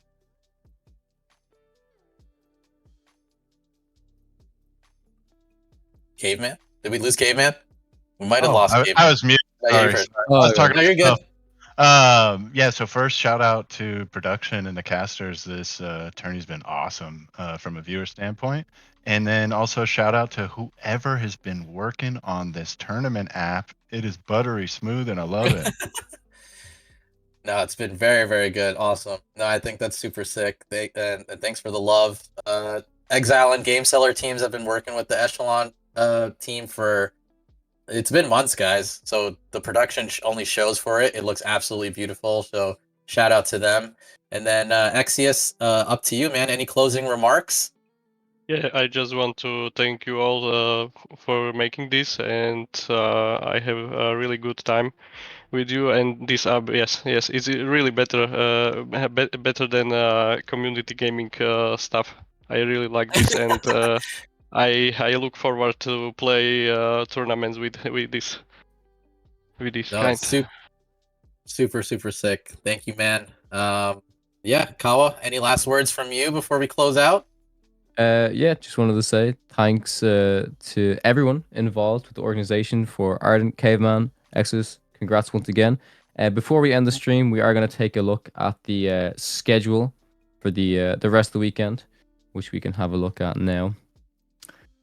So as you can see, we're going to be leading into Friday, Saturday, and Sunday. Here are the times for when the stream goes live. Just so you guys know, we're going to be starting at 6 p.m. EST tomorrow on Friday, but then those times will change on the Saturday and Sunday, starting a little bit earlier at 3 p.m. But tomorrow and across the entire weekend, we're going to have longer games, obviously, our longer stream to cover as many games as possible. So roughly 5 hours. But I was gonna say if we had bounty, probably a little bit longer with the Shoshana matchups, but we'll see. We don't know yet. Maybe some other Shoshana players are locked in. We haven't seen yet. Yeah, So those games true. might go, but very funny.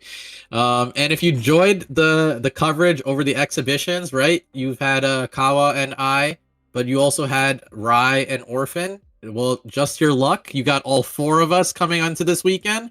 Rai and Orphan will be our color casters, giving you all the fun that they bring with them and all the insights, and they'll be talking to players and all that stuff. And then once we go into the games, you'll have Kawa and I talking all that math and theory.